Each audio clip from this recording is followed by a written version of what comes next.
Hello class, मैं रश्मि सिंह आप सभी के अपने यूट्यूब चैनल में बहुत बहुत स्वागत करती हूँ। घटक चक्र का पार्ट फर्स्ट कंप्लीट हो चुका है, जिसमें हम 70 क्वेश्चन करा चुके हैं। आज पार्ट बी लेकर आए हैं, जिसमें 70 क्वेश्चन है और जीएस के टोटल 140 क्वेश्चन होते हैं और प्लस 60 क्वेश्चन हिंदी के होते हैं। वो हम लास्ट सेक्शन में कराते हैं। इस तरह से 5th टेस्ट सीरीज़ कंप्लीट हो जाएगी और मार्केट में जो घटना चक्र की टेस्ट सीरीज आई थी उसमें 5 ही टेस्ट दिए गए थे, तो वो भी आपके कंप्लीट हो जाएंगे। इसी के साथ ही चलते हैं आज के पार्ट बी पर, देखते हैं आप लोग इसमें कितना कर पाते हैं और कौन से क्वेश्चन आप इसमें स्किप करते हैं और कौन से क्वेश्चन हैं जिसमें आपका रिवीजन हो रहा है। ठीक है, चलते हैं क्वेश्चन नंबर 71 पर। और 70 तक क्वेश्चन कंप्लीट हो गए थे फर्स्ट पार्ट में। क्वेश्चन नंबर 71 है, अल्बुकर्क के संदर्भ में निम्नलिखित में से कौन सा या कौन से कथन सत्य है। फर्स्ट है, अल्बुकर्क भारत में पुर्तगाली शक्ति का वास्तविक संस्थापक था, जिसने भारत में एक प्रादेशिक शक्ति के रूप में पुर्तगाली राज्य की स्थापना की। सेकंड स्टेटमेंट है, उसने 1510 ईस्वी में बीजापुर के आदिल शाही सुल्तान से गोवा को जीतकर भारत में पुर्तगालियों के क्षेत्रीय शासन की नींव रखी। नीचे दिए गए कूट का प्रयोग कर सही उत्तर चुनिए। कूट फर्स्ट है, ऑप्शन ए है केवल एक, ऑप्शन बी है 1 और 2 दोनों, ऑप्शन सी है केवल 2, ऑप्शन डी है ना तो 1 ना ही 2। बताइए इसका आंसर क्या हो जाएगा। क्वेश्चन नंबर 71 का आंसर क्या हो जाएगा। अल्बुकर्क भारत में पुर्तगाली शक्ति का वास्तविक संस्थापक माना जाता है, आप लोगों को पता होगा। ठीक है, जिसने भारत में एक प्रादेशिक शक्ति के रूप में पुर्तगाली राज्य की स्थापना की थी। ये स्टेटमेंट बिल्कुल सही है। सेकंड स्टेटमेंट है, उसने 1510 ईस्वी में बीजापुर के आदिल शाही सुल्तान से गोवा को जीतकर भारत में पुर्तगालियों के क्षेत्रीय शासन की नींव रखी थी। ये भी स्टेटमेंट सही है। बोथ आर करेक्ट है। अगर बोथ आर करेक्ट है तो फिर आंसर क्या हो जाएगा, आपका आंसर हो जाएगा ऑप्शन बी। ठीक है, option B is the right answer of this question. ठीक है, 71 का आंसर क्या हो गया, ऑप्शन बी। ठीक है, नेक्स्ट क्वेश्चन पे चलेंगे, जल्दी करवाएंगे क्योंकि अब आप लोगों के पास भी टाइम नहीं, रिवीजन के लिए भी टाइम रखना है और भी सब्जेक्ट पढ़ने होते हैं। क्वेश्चन नंबर है 72। क्वेश्चन नंबर है 72, नीचे दिए गए कंपनियों को उनके स्थापना के काल क्रमानुसार व्यवस्थित करना है। ठीक है, उनके काल क्रमानुसार व्यवस्थित करना है। फर्स्ट है लिवेंट कंपनी, सेकंड है ईस्ट इंडिया कंपनी, थर्ड है न्यू कंपनी और फोर्थ है यूनाइटेड ईस्ट इंडिया कंपनी। नीचे दे कूट से सही उत्तर आपको चुनना है। कूट है ऑप्शन ए 1 2 3 4, ऑप्शन बी है 1 3 4 2, ऑप्शन सी है 2 1 3 4, ऑप्शन डी है 1 4 3 2। क्या हो जाएगा। ठीक है, इस क्वेश्चन हम थोड़ा एक्सप्लेन करेंगे क्योंकि ज़रूरी है, और बाकी जिसमें ना एक्सप्लेनेशन की ज़रूरत नहीं होगी उस क्वेश्चन में हम एक्सप्लेनेशन नहीं देंगे। ठीक है, लेकिन ये कोई ज़रूरी नहीं है कि हमेशा क्वेश्चन सेम टू सेम ऐसा ही आ जाए। ठीक है, ज़रूरी नहीं ऐसे ही सेम पूछ ले आयो। ठीक है, उससे रिलेटेड और भी क्वेश्चन बन सकते हैं और भी फैक्ट पूछ सकता है। ठीक है, लिवेंट कंपनी क्या है, 1592 में इसका ठीक स्थापना हुई थी। 1592 में लिवेंट कंपनी की स्थापना हुई थी और इसे स्थल मार्ग से भारत में व्यापार करने को अधिकार प्राप्त हो गया था। ठीक है, कि भारत में व्यापार जल मार्ग से न होकर स्थल मार्ग से कर सकती है लिवेंट कंपनी। ठीक है, 1592 में इसकी स्थापना हुई थी। सेकंड है east India company. East India company है महारानी एलिजाबेथ। ठीक है, महारानी एलिजाबेथ प्रथम ने 31 दिसंबर 1600 ईस्वी को, ठीक है, इसका नाम पहले क्या था इसको बता दें हम। ठीक है, 31 दिसंबर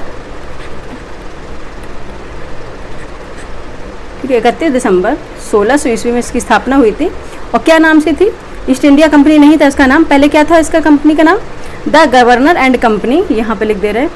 ठीक है, यहाँ पे सुन ले, बहुत बड़ा नाम है, the governor and company of merchant of London trading into the East Indies. क्या नाम था, the governor and company of merchant of London trading into the East Indies. यहाँ पे लिख देते हैं। ठीक है, द गवर्नर एंड कंपनी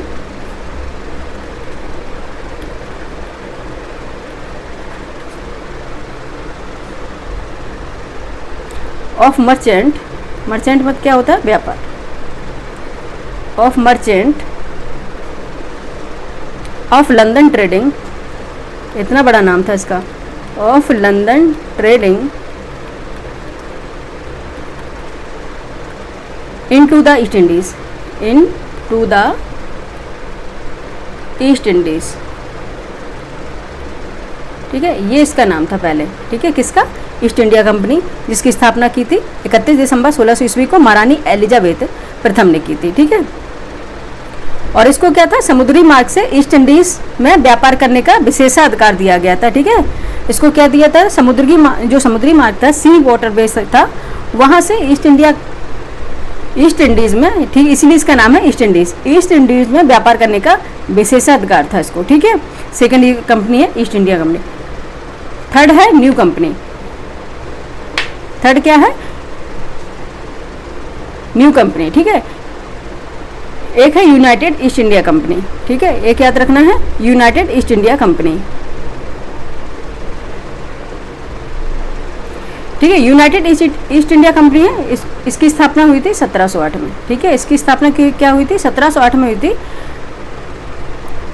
और 1702 में ब्रिटिश क्राउन और संसद ने पुरानी जो ईस्ट इंडिया कंपनी और न्यू कंपनी, ठीक है, ये न्यू कंपनी थी और पुरानी जो ईस्ट इंडिया कंपनी, इनको मिला के यूनाइटेड ईस्ट इंडिया कंपनी की स्थापना की थी, ठीक है।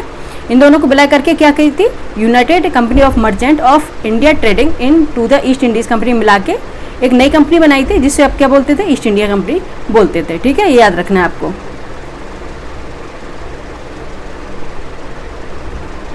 ठीक है। तो अब इसमें कालक्रम आपको बताना था कि कौन सी होगी, अभी बता देते हैं। सबसे पहले कौन सी आएगी? सबसे पहले कौन सी आएगी? क्वेश्चन नंबर है 72, ठीक है। यहाँ देख लेते हैं। सबसे लिवेंट कंपनी है, ठीक है, सबसे पहले लिवेंट कंपनी है, उसके बाद आएगी ईस्ट इंडिया कंपनी, उसके बाद आएगी थर्ड न्यू कंपनी, उसके बाद आएगी fourth United east India company. आपको याद रखना है न्यू कंपनी और यूनाइटेड ईस्ट इंडिया कंपनी, इनको मिला के कंपनी की स्थापना की थी। उसी कंपनी को क्या बोलते थे? ईस्ट इंडिया कंपनी, ठीक है। क्या बोलते थे? East India company. एक मिनट, पेन का ये निब खराब हो गया, उसको सही करना है। ईस्ट इंडिया कंपनी, ठीक है, इसी को बोलते थे ईस्ट इंडिया कंपनी। तो पहले कौन सी? लिवेंट कंपनी, फिर है ईस्ट इंडिया कंपनी, फिर थर्ड पे है न्यू कंपनी और फोर्थ पे आई थी यूनाइटेड ईस्ट इंडिया कंपनी, ठीक है। याद रखना, तो ऑप्शन ए इसका राइट आंसर हो जाएगा, ठीक है। ऑप्शन क्या हो जाएगा? ए इसका राइट आंसर हो जाएगा। अच्छा, न्यू कंपनी की स्थापना आपको बता दें कब हुई थी? 1698 में हुई थी, ठीक है, ये बताना भूल गए। 1698 में न्यू कंपनी की स्थापना हुई थी, ठीक है। न्यू कंपनी थी 1698 में। ब्रिटिश संसद ने जनरल सोसाइटी एक्ट के तहत एक नई कंपनी बनाई थी, जिसे English company trading in the east कहा गया, या इसे न्यू कंपनी भी कहा गया था, ठीक है। तो क्या हो गया? ऑप्शन ए इसका राइट आंसर हो गया। नेक्स्ट क्वेश्चन पे चलेंगे। क्वेश्चन नंबर है, ठीक है, 72 का ये हो गया। क्वेश्चन नंबर है 73। क्वेश्चन नंबर है 73। विजयनगर के शासक कृष्णदेव राय की कराधान व्यवस्था में भूमि को विभाजित किया गया था, ठीक है। इस तरह से क्वेश्चन बहुत आते हैं, इसमें स्टार लगा देंगे, ठीक है। पीसीएस हो या फिर आरओ यारो, इस तरह से क्वेश्चन आते हैं, ठीक है। विजयनगर के शासक कृष्णदेव राय की कराधान व्यवस्था में भूमि को विभाजित किया गया था। ऑप्शन ए है सिंचित शस्क, यहाँ शस्य नहीं है, शस्क है, ठीक है, शस्क उद्यान ऊसर। ऑप्शन बी है शस्क सिंचित वन उद्यान। ऑप्शन सी उद्यान ऊसर शस्क वन। डी उपयुक्त में से कोई नहीं। बताइए क्या हो जाएगा 73 का आंसर? ठीक है, क्या थी 73 का? क्या होगा? ऑप्शन बी हो जाएगा, ठीक है। ऑप्शन बी हो जाएगा इसका राइट आंसर, ठीक है। विजयनगर साम्राज्य में भू राजस्व जो प्रणाली थी, ठीक है, ये 4 भाग में विभाजित थी, ठीक है। एक तो सिंचित जो भूमि हुआ करती थी, जिसे सिंचाई वाली भूमि कहते हैं, ये भूमि होती थी, सबसे ज़्यादा उपजाऊ भूमि थी, सबसे फर्टाइल लैंड थी, सबसे ज़्यादा कर भी इसी भूमि से मिलता था, ठीक। कौन सी है? सिंचित भूमि, ठीक है, ये सिंचित भूमि हो गई। सेकंड पे शुष्क भूमि। शुष्क भूमि उसे बोलते थे जो सूखी भूमि है, ठीक है, सूखी भूमि है या सिंचाई रहित कृषि जिस पर की जाती थी, वो शुष्क भूमि हो गई, ठीक है।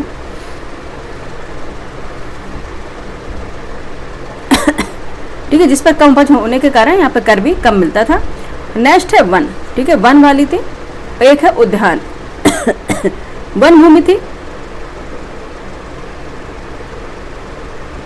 ठीक है, वन भूमि होती थी, यह कृषि योग्य नहीं होती थी, ठीक है, यह कृषि योग्य भूमि नहीं होती थी, जिनमें वन उगाते थे। अभी भी ऐसा ही होता है, जहाँ फॉरेस्ट होते हैं वहाँ पे एग्रीकल्चर नहीं हो सकती है, ठीक है। नेक्स्ट है उद्यान। उद्यान भूमि वह होती थी जहाँ पे बागवानी और जो ट्रेडिशनल क्रॉप्स हैं, ठीक है, या व्यावसायिक फसलें हैं, वो बोई जाती थी, ठीक है, उसमें बोलते थे उद्यान।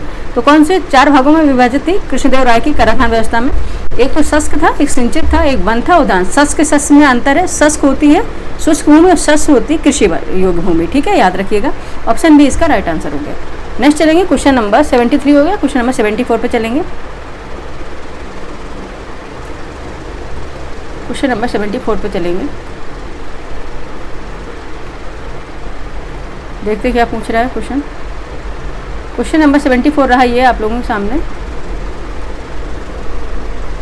नीचे दो कथन दिए गए हैं, ठीक है, नीचे दो कथन दिए जिसमें एक को विकथन ए तथा दूसरे को कारण आर कहा गया। विकथन ए है, सल्तनत काल में शासन की सबसे छोटी इकाई ग्राम थी जो स्वशासन तथा पैतृक अधिकारों यानी कि पैतृक अधिकारियों की व्यवस्था के अंतर्गत थी, ठीक है। कारण इसका आर है, ग्राम स्तर पर चौधरी भू राजस्व का सर्वोच्च अधिकारी था जिससे राज्य के कर्मचारियों का किसानों से प्रत्यक्ष संपर्क नहीं था, बल्कि वे वंशानुगत थे और परंपरागत रूप से नियुक्त ग्राम तथा जिले के अधिकारियों के माध्यम से कर वसूलते थे, ठीक है। नीचे दिए कूट का प्रयोग कर उत्तर आपको चयन करना है। कूट ऑप्शन ए है, ए सत्य किंतु आर असत्य। ऑप्शन बी है, ए असत्य किंतु आर सत्य। ऑप्शन सी, ए आर दोनों सत्य है और आर ए की सही व्याख्या करता है। डी है, ए आर दोनों सही है किंतु आर ए की सही व्याख्या नहीं करता है, ठीक है। बताइए 74 का आंसर क्या हो जाएगा, ठीक है। 74 का आंसर बताइए जल्दी से, क्या हो जाएगा, ठीक है। सल्तनत काल में शासन की सबसे छोटी इकाई ग्राम हुआ करती थी जो स्वशासन तथा पैतृक अधिकारियों की व्यवस्था के अंतर्गत थी। ये बिल्कुल सही है स्टेटमेंट। और इसका कारण है कि ग्राम स्तर पर चौधरी भू राजस्व का सर्वोच्च अधिकारी हुआ करता था, ठीक है। चौधरी जो था वो सर्वोच्च अधिकारी होता था जमींदार की तरह, ठीक है, जिससे राज्य के कर्मचारियों का किसानों से प्रत्यक्ष संपर्क नहीं था, ठीक है। जो किसान हैं उनका संपर्क किससे नहीं था, राज्य के कर्मचारियों से नहीं था, किससे था, चौधरी से हुआ करता था, बल्कि वंशानुगत और परंपरागत रूप से नियुक्त ग्राम अथवा जिले के अधिकारियों के माध्यम से कर वसूलते थे, ठीक है। ये बिल्कुल सही है। दोनों स्टेटमेंट सही होने के कारण यानी कि कथन और कार्य दोनों सही होने के कारण आंसर आपका हो जाएगा ऑप्शन सी, ए और आर दोनों सत्य और आर ए की सही व्याख्या करता है, ठीक है। ऑप्शन सी इसका राइट आंसर हो गया, ठीक है। नेक्स्ट क्वेश्चन पे चलेंगे। क्वेश्चन नंबर है 75। क्वेश्चन नंबर है 75। नीचे दो कथन दिए गए जिनमें से एक को विकथन ए तथा दूसरे को कारण आर कहा गया है। विकथन ए है, वंदे मातरम समाचार पत्र का प्रथम प्रकाशन 6 अगस्त 1906 को कोलकाता से हुआ था, ठीक है। कारण आर है, ब्रिटिश सरकार ने वंदे मातरम समाचार पत्र को राष्ट्रवादी विचारधारा के प्रचार प्रसार के कारण प्रतिबंधित कर दिया, जिसके पश्चात 10 सितंबर 1909 को यह पेरिस से पुनः प्रकाशित हुआ, जिसका संपादन लाला हरदयाल ने किया और जिनका प्रकाशन एवं वितरण कार्य मैडम भीकाजी कामा ने किया, ठीक है। नीचे दिए कूट का प्रयोग का सही उत्तर आपको चुनना है। कूट है ऑप्शन ए सत्य किंतु आर सत्य। ऑप्शन बी, ए असत्य किंतु आर सत्य। ऑप्शन सी, ए आर दोनों सत्य और आर ए की सही व्याख्या करता है। डी है, ए आर दोनों सत्य और किंतु आर ए की सही व्याख्या नहीं करता है। क्वेश्चन नंबर है 75 का आंसर बताइए फटाफट, क्या हो जाएगा, ठीक है। एक मिनट। वंदे मातरम समाचार पत्र का प्रथम प्रकाशन 6 अगस्त 1966 को कलकत्ता से हुआ था, बिल्कुल सही है, ठीक है। कारण इसका आर है, ब्रिटिश सरकार ने वंदे मातरम समाचार पत्र को राष्ट्रवादी विचारधारा के प्रचार प्रसार के कारण प्रतिबंधित कर दिया, जिसके पश्चात 10 सितंबर 1909 को यह पेरिस से पुनः प्रकाशित किया गया था, जिसका संपादन लाला हरदयाल ने किया और जिसका प्रकाशन एवं वितरण कार्य मैडम भीकाजी कामा द्वारा किया गया था। ये भी सही स्टेटमेंट है, ठीक है। कारण और कथन दोनों सही होने के कारण आंसर आपका हो जाएगा सी, ए आर दोनों सत्य और ए की सही व्याख्या करता है, ठीक है। ए आर दोनों सही है और ए की सही व्याख्या करता है। क्वेश्चन नंबर 75 का आंसर हो गया ऑप्शन सी, ठीक है। Option C is the right answer of this question. Next question पे चलेंगे। क्वेश्चन नंबर है 76। क्वेश्चन नंबर है 76।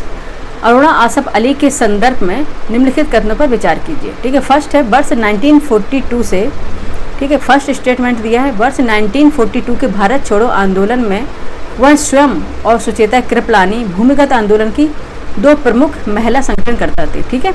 सेकेंड स्टेटमेंट है, 1950 के प्रारंभिक दशक में वह कम्युनिस्ट पार्टी ऑफ इंडिया से जुड़ गई और भारतीय राजनीति में उन्होंने स्वतंत्रता के बाद भी योगदान दिया। नीचे दिए कूट का प्रयोग कर सही उत्तर आपको चुनना है, ठीक है। कूट बाद में दिए गए, हम यहीं से पहले ही देख लेते हैं क्या स्टेटमेंट सही है, ठीक है। वर्ष 1942 के भारत छोड़ो आंदोलन में वह स्वयं और सुचेता कृपलानी, बताइए सुचेता कृपलानी कौन थी, आप कमेंट करके बताइए, ठीक है। सुचेता कृपलानी भूमिगत आंदोलन की दो प्रमुख महिला संगठन करता थी, ये ठीक है स्टेटमेंट, ठीक है। सेकंड स्टेटमेंट दिया है, 1950 के प्रारंभिक दशक में वह कम्युनिस्ट पार्टी ऑफ इंडिया से जुड़ गई और भारतीय राजनीति में उन्होंने स्वतंत्रता के बाद भी योगदान दिया। नीचे दिए कूट का प्रयोग का सही उत्तर आपको चुनना है। 76 का आंसर बताइए फटाफट, क्या हो जाएगा, ठीक है, क्या हो जाएगा। चलते हैं अपने कूट पर, ठीक है। नेक्स्ट पेज पे है ये,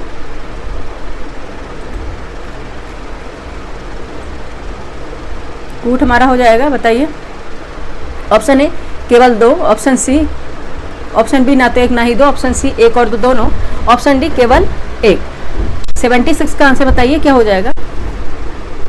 ठीक है, क्या हो जाएगा, दोनों स्टेटमेंट सही थे तो ऑप्शन सी इसका राइट आंसर हो जाएगा। ठीक है, नेक्स्ट क्वेश्चन पे चलेंगे। क्वेश्चन नंबर है 77।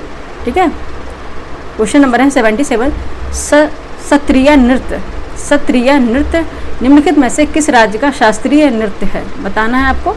ए तमिलनाडु, बी असम, सी कर्नाटक, डी आंध्र प्रदेश। बताइए सत्रिया नृत्य निम्नलिखित में से किस राज्य का शास्त्रीय नृत्य है। 77 का बताइए आंसर क्या हो जाएगा, किसका है, असम राज्य का है ये। ठीक है, किसका है, असम राज्य का है। नेक्स्ट क्वेश्चन चलेंगे। क्वेश्चन नंबर 78 है, सांस्कृतिक स्रोत एवं प्रशिक्षण केंद्र CCRT की स्थापना किस वर्ष की गई। ठीक है, सांस्कृतिक स्रोत एवं प्रशिक्षण केंद्र CCRT की स्थापना किस वर्ष की गई। ऑप्शन ए है 1985, ऑप्शन बी है 1979, ऑप्शन सी है 1992, ऑप्शन डी है 2001। बताइए कब की गई थी। क्वेश्चन नंबर 78 का आंसर बताइए क्या हो जाएगा, 1979 में, यानी कि 1979 में इसकी स्थापना की गई थी। ठीक है, नेक्स्ट क्वेश्चन पे चलेंगे, इसमें एक्सप्लेन करने का कुछ नहीं है। ठीक है, नेक्स्ट क्वेश्चन है 79। क्वेश्चन नंबर है 79। सूची फर्स्ट को सूची सेकंड से सुमेलित कीजिए और दिए गए कूट का उपयोग कर सही उत्तर चुनना है। सूची फर्स्ट में मकबरे इमारतें दी गई हैं और उसका स्थान दिया गया है सूची सेकंड में, आपको सुमेलित करना है, उसके बाद आंसर देना है। ठीक है, अकबर का मकबरा कहाँ होगा। ठीक है, अकबर का मकबरा कहाँ होगा, सिकंदरा में। ठीक है, कहाँ था, सिकंदरा में। ठीक है, तो ए का 4 हो गया, ये तो सभी को आता होगा। ठीक है, ए का 4 हो गया। बी का देखेंगे, एतमाद दौला का मकबरा कहाँ होगा, एतमाद दौला का मकबरा था, ये आगरा में था। ठीक है, ये आगरा में था, बी का 2 हो जाएगा। ठीक है, बी का 2 हो जाएगा। सी है अब्दुल रहीम खान खाना का मकबरा। ठीक है, अब्दुल रहीम खान खाना का मकबरा, ये दिल्ली में था। ठीक है, ये दिल्ली में था, इसका 3rd हो जाएगा। लास्ट में डी अनारकली का, जो अनारकली थी, ठीक है, अनारकली का जो मकबरा वो कहाँ पे था, वो लाहौर में था। ठीक है, लाहौर में था, तो डी का क्या हो जाएगा, पाकिस्तान लाहौर में फर्स्ट। ठीक है, तो हो जाएगा 4231। देखते 4231 जहाँ पे होगा वही आपका आंसर भी होगा। ठीक है, 4231 ऑप्शन सी इसका राइट आंसर हो जाएगा। क्या है, क्वेश्चन नंबर है 79 है। ठीक है, 79 का ऑप्शन सी राइट आंसर हो जाएगा। ठीक है, अकबर का मकबरा सिकंदरा सबको पता है, एतमाद दौला का मकबरा आगरा में है, ये भी पता है, अब्दुल रहीम खान खाना का मकबरा दिल्ली में है, और अनारकली का मकबरा कहाँ है, लाहौर पाकिस्तान में। ठीक है, नेक्स्ट क्वेश्चन चलते हैं। क्वेश्चन नंबर है क्वेश्चन नंबर 80। ठीक है, क्वेश्चन नंबर है 80। भूमरा शिव मंदिर की कौन सी विशेषता इसे अद्वितीय बनाती हैं। ठीक है, भूमरा शिव मंदिर की कौन सी विशेषता इसे अद्वितीय बनाती हैं। ऑप्शन ए गर्भगृह में पंचमुखी शिवलिंग स्थापित है। ठीक है, और ऑप्शन बी है प्रवेश द्वार पर गंगा और यमुना की आकृतियाँ उकेरी गई हैं। ठीक है, ऑप्शन सी है यह मंदिर पूर्णतः संगमरमर से निर्मित है। ऑप्शन डी है इसमें कोई प्रदक्षिणा पथ नहीं है। बताना है आपको क्वेश्चन नंबर 80 का आंसर क्या हो जाएगा, क्या हो जाएगा, 80 का आंसर हो जाएगा। इसमें लिखा है प्रवेश द्वार पर गंगा और यमुना की आकृतियाँ उकेरी गई हैं, ये सही हो जाएगा। ऑप्शन बी इसका राइट आंसर हो जाएगा। लेकिन इसका आपको थोड़ा एक्सप्लेनेशन सुनना पड़ेगा क्योंकि इससे क्वेश्चन बनते हैं। ठीक है, क्वेश्चन बनते हैं, तो आइए चलते हैं अपने एक्सप्लेनेशन पर, पूछ लेते हैं कि गर्भगृह में पंचमुखी जो शिवलिंग था। ठीक है, पहले तो हम देखेंगे कि भूमरा शिव मंदिर है कहाँ पे। ठीक है, ये कहाँ पे, मध्य प्रदेश में है, MP में, यहाँ पे हम लिख दे रहे हैं, ये कहाँ पे, मध्य प्रदेश यानी MP सतना। ठीक है, कहाँ पे, मध्य प्रदेश के कौन से, सतना जिले में। ठीक है, कहाँ पे, मध्य प्रदेश के सतना जिले में भूमरा शिव मंदिर है। ठीक है, और इसका निर्माण क्या है, संगमरमर से नहीं, पत्थरों से हुआ है। ठीक है, यहाँ पत्थर लिख देते हैं, पत्थरों से हुआ है। ठीक है, पत्थरों से इसका निर्माण हुआ है, ये सब गलत थे, केवल एक ही सही था। ठीक है, पत्थरों से इसका निर्माण हुआ है। 1 मिनट बच्चे,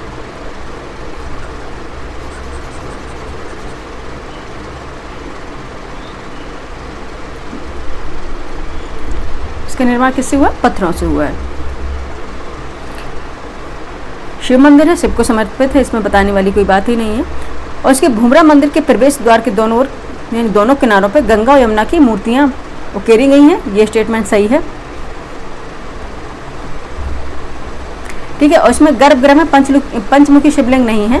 ठीक है, इस मंदिर के गर्भगृह में एक मुखी शिवलिंग है। ठीक है, एक मुखी, ठीक है, एक मुखी शिवलिंग है ये। ठीक है, पंचमुखी शिवलिंग नहीं है। इसमें कोई प्रदक्षिणा पथ नहीं है, ये भी गलत है क्योंकि इसमें एक स्तंभ युक्त मंडप है और प्रदक्षिणा पथ भी निर्मित है। ठीक है, तो ये भी गलत है। प्रदक्षिणा जो पथ होता है परिक्रमा करने के लिए, ठीक है, प्रतीक्षा पथ भी है इसमें, ठीक है। तो फिर क्या हो जाएगा, आपका आंसर बी हो जाएगा। ये बताने गर्भगृह के में पंचमुखी शिवलिंग नहीं है, एक मुखी है। और भूमरा शिव मंदिर मध्य प्रदेश के सतना जिले में है। यह मंदिर संगमरमर से नहीं पत्थरों से निर्मित है। इसमें कोई प्रदीक्षा पथ नहीं है, इसमें प्रदीक्षा पथ है, ठीक है। तो ये सब गलत है, ऑप्शन बी केवल सही था। नेक्स्ट चलेंगे क्वेश्चन नंबर 81 पर। क्वेश्चन नंबर 81 पर ए का वजन बी के वजन का 25% है और सी के वजन का 40% है, ठीक है। ए का वजन बी के वजन का 25% और सी के वजन का 40%, तो सी के वजन का कितना प्रतिशत बी के वजन के बराबर है आपको बताना है, ठीक है। यहाँ पे बता दें, अगर ए का वजन मान लें 100 किलोग्राम है, ठीक है, 100 किलोग्राम है केजी, तो बी का वजन कितना हो जाएगा 400 केजी हो जाएगा, ठीक है। और सी का वजन 250 केजी हो जाएगा, ठीक है, अकॉर्डिंग इसके परसेंटेज के। अब इसमें क्या बताना है कि सी के वजन का कितना प्रतिशत बी के वजन के बराबर है, ठीक है। तो कितना प्रतिशत है, x प्रतिशत हम मान लेते हैं सी का, ठीक है, x प्रतिशत यानी कि परसेंट मान लेते हैं, ठीक है। तो कितना हो जाएगा 250 यहाँ पे मल्टीप्लाई ये x है इक्वल टू 400, ठीक है। अब इसको सॉल्व कर लीजिए, सॉल्व कर लेंगे तो आ जाएगा x equal to 400 multiply to 5 160 answer आ जाएगा इसका, ठीक है। सॉल्व कर लीजिएगा, ठीक है। क्वेश्चन नंबर कितना हो जाएगा, 1 मिनट ही बच्चे, इसको इरेज करना पड़ेगा यहाँ पे, ठीक है। तो क्या हो जाएगा इसका आंसर 160 इसका आंसर आएगा, ठीक है। 81 का आंसर क्या हो जाएगा 160, ठीक है। ऑप्शन ए इसका राइट आंसर हो जाएगा, ठीक है। ऑप्शन ए क्या है, राइट आंसर हो जाएगा। नेक्स्ट क्वेश्चन पे चलेंगे। क्वेश्चन नंबर है 82।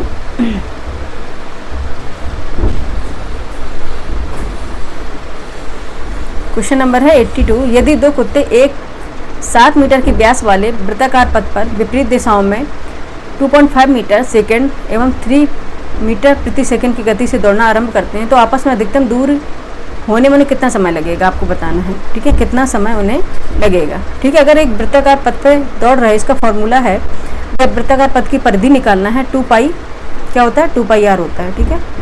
2 पाई आर होता है, इस फॉर्मूले में आप बस रख दीजिए, आ जाएगा। इसमें वृत्त का व्यास कितना है 7 मीटर बताया गया है, वृत्त का व्यास है 7 मीटर, ठीक है। अब वृत्ताकार पथ की अगर परिधि निकालना है तो 7 और पाई है कितना है, पाई का मान कितना होता है 22/7 होता है, ठीक है। अगर इसको बस 7 से 7 निकल जाएगा, ये हो जाएगा 22 मीटर, ठीक है। अब इसमें क्या पूछा गया है,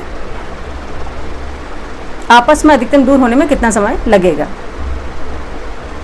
ठीक है। अधिकतम दूर कितने हैं, 2 कुत्ते हैं, तो 22 ये निकल आया अपॉन 2, और कितने मीटर इनको ऐड कर देंगे 2.5 प्लस 3, ठीक है। तो हो जाएगा 12/2,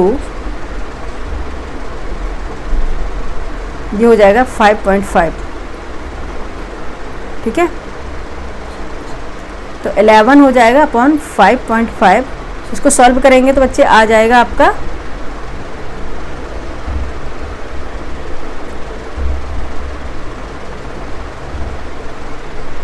हाँ ठीक है, इसको सॉल्व करेंगे तो आ जाएगा 2 सेकंड, ठीक है, 2 सेकंड आ जाएगा, ठीक है। तो ऑप्शन सी इसका राइट आंसर हो जाएगा, ठीक है। ऑप्शन सी इसका राइट आंसर हो जाएगा 82 का, ठीक है, ओके, ठीक है। नेक्स्ट क्वेश्चन चलेंगे। क्वेश्चन नंबर है 83, ठीक है, रीजनिंग का क्वेश्चन है। जो संबंध 6 तथा 16 में है वही संबंध 12 तथा में है, आपको बताना कौन सा होगा, ठीक है। जो संबंध 6 और 16 में है, ठीक है, वही संबंध 12 और जो मिसिंग नंबर है वो आपको बताना है, ठीक है। 6 3 जा, इसको मल्टीप्लाई 3 से किया है,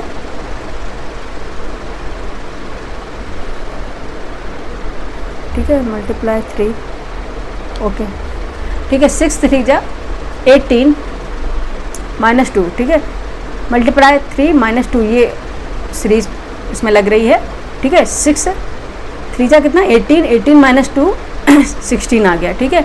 उसी प्रकार 12 3 जा 36, 36 माइनस 2, ठीक है, तो आएगा आपका 34, ठीक है। ये 34 हो जाएगा। 3 से मल्टीप्लाई कर रहे हैं और माइनस 2 से उसे सब्ट्रैक्ट कर रहे हैं, ठीक है। तो आंसर आ जाएगा आपका 34।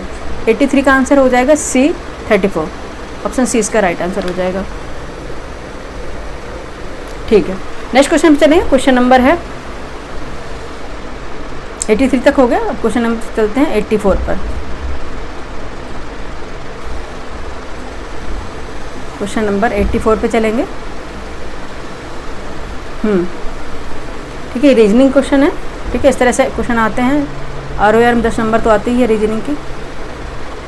84 है, निम्नलिखित शब्दों को सर्वाधिक अर्थपूर्ण रूप में व्यवस्थित करें, ठीक है। फर्स्ट है रेल, सेकंड है कार, थर्ड है साइकिल और फोर्थ है बस, ठीक है। उनको उनके अर्थपूर्ण रूप से उनके व्यवस्थित करना है, कौन पहले आएगा कौन बाद में। तो सबसे पहले है साइकिल, ठीक है। सबसे पहले साइकिल हो जाएगी तो ऑप्शन 3 हो जाएगा। उसके बाद हो जाएगी कार, ठीक है। साइकिल से बड़ी क्या है, कार है, ठीक है, तो इसे 2 है। उसके बाद है बस, 4 है। उसके बाद रेल, 3 2 4 1, 3 2 4 1, ठीक है। इसका डी आंसर हो जाएगा। बहुत सिंपल सा क्वेश्चन है, ठीक है। 84 का आंसर क्या हो जाएगा, डी हो जाएगा, ठीक है। नेक्स्ट क्वेश्चन पे चलेंगे। क्वेश्चन नंबर है 85। क्वेश्चन नंबर है 85। यदि a प्लस बी बराबर a upon B plus B upon A, तो a square plus B square का मान बताइए। सिंपल सा क्वेश्चन है 85 का, ठीक है। क्या हो जाएगा आंसर, सिंपल सा इसमें निकाल लीजिए, इसमें हमें बताने की जरूरत नहीं है। क्वेश्चन नंबर इसका आंसर आ जाएगा आपका 85 का 2 आएगा इसमें, ठीक है। इसमें किसका a प्लस बी का मान निकालना है, तो a का मान भी प्लस 1 आएगा, b का मान भी 1 आएगा, दोनों को ऐड करेंगे तो 2 आ जाएगा, ठीक है। निकाल लीजिए, अगर नहीं आए तो कमेंट करके बताइएगा, फिर हम बता देंगे, ठीक है। क्वेश्चन नंबर 85 का आंसर है डी, ठीक है। नेक्स्ट क्वेश्चन चलेंगे। क्वेश्चन नंबर है 86। क्वेश्चन नंबर है 86। निम्नलिखित में से लुप्त अक्षर ज्ञात कीजिए, ठीक है। यानी कि जो मिसिंग नंबर है वो आपको देखना है, लुप्त अक्षर ज्ञात करना है, ठीक है। एक है BGN DJR GN और आगे फिर क्या होगा आपको बताना है, ठीक है। 86 का बताइए आंसर क्या हो जाएगा, ठीक है। B से अगर G पे चलेंगे तो कितने का हो रहा है, B से अगर G पे चलेंगे तो +5, ठीक है, +5 हो रहा है। और G से N पे चलेंगे तो क्या हो रहा है बच्चे,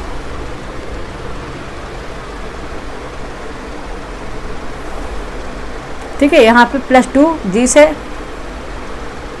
+2 कर देंगे और +7 हो जाएगा। B से अगर करेंगे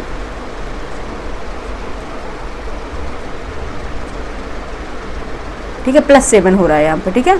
क्या हो रहा है, +7 हो रहा है। और D से J पे चलेंगे +6 का +6 ऐड हो रहा है, तो D से J आ जाएगा, ठीक है। और G से अगर R को चलेंगे तो तब क्या हो जाएगा, +8 हो रहा है, ठीक है। 2 नंबर का ये वेरिएशन हो रहा है। +5 इसमें 2 ऐड हुए यानी +2 7 हो गया। 6 है इसमें +2 ऐड हुए तो +8 का हो गया। और वही सेम सीरीज इधर भी चलेगी, पैटर्न सेम है।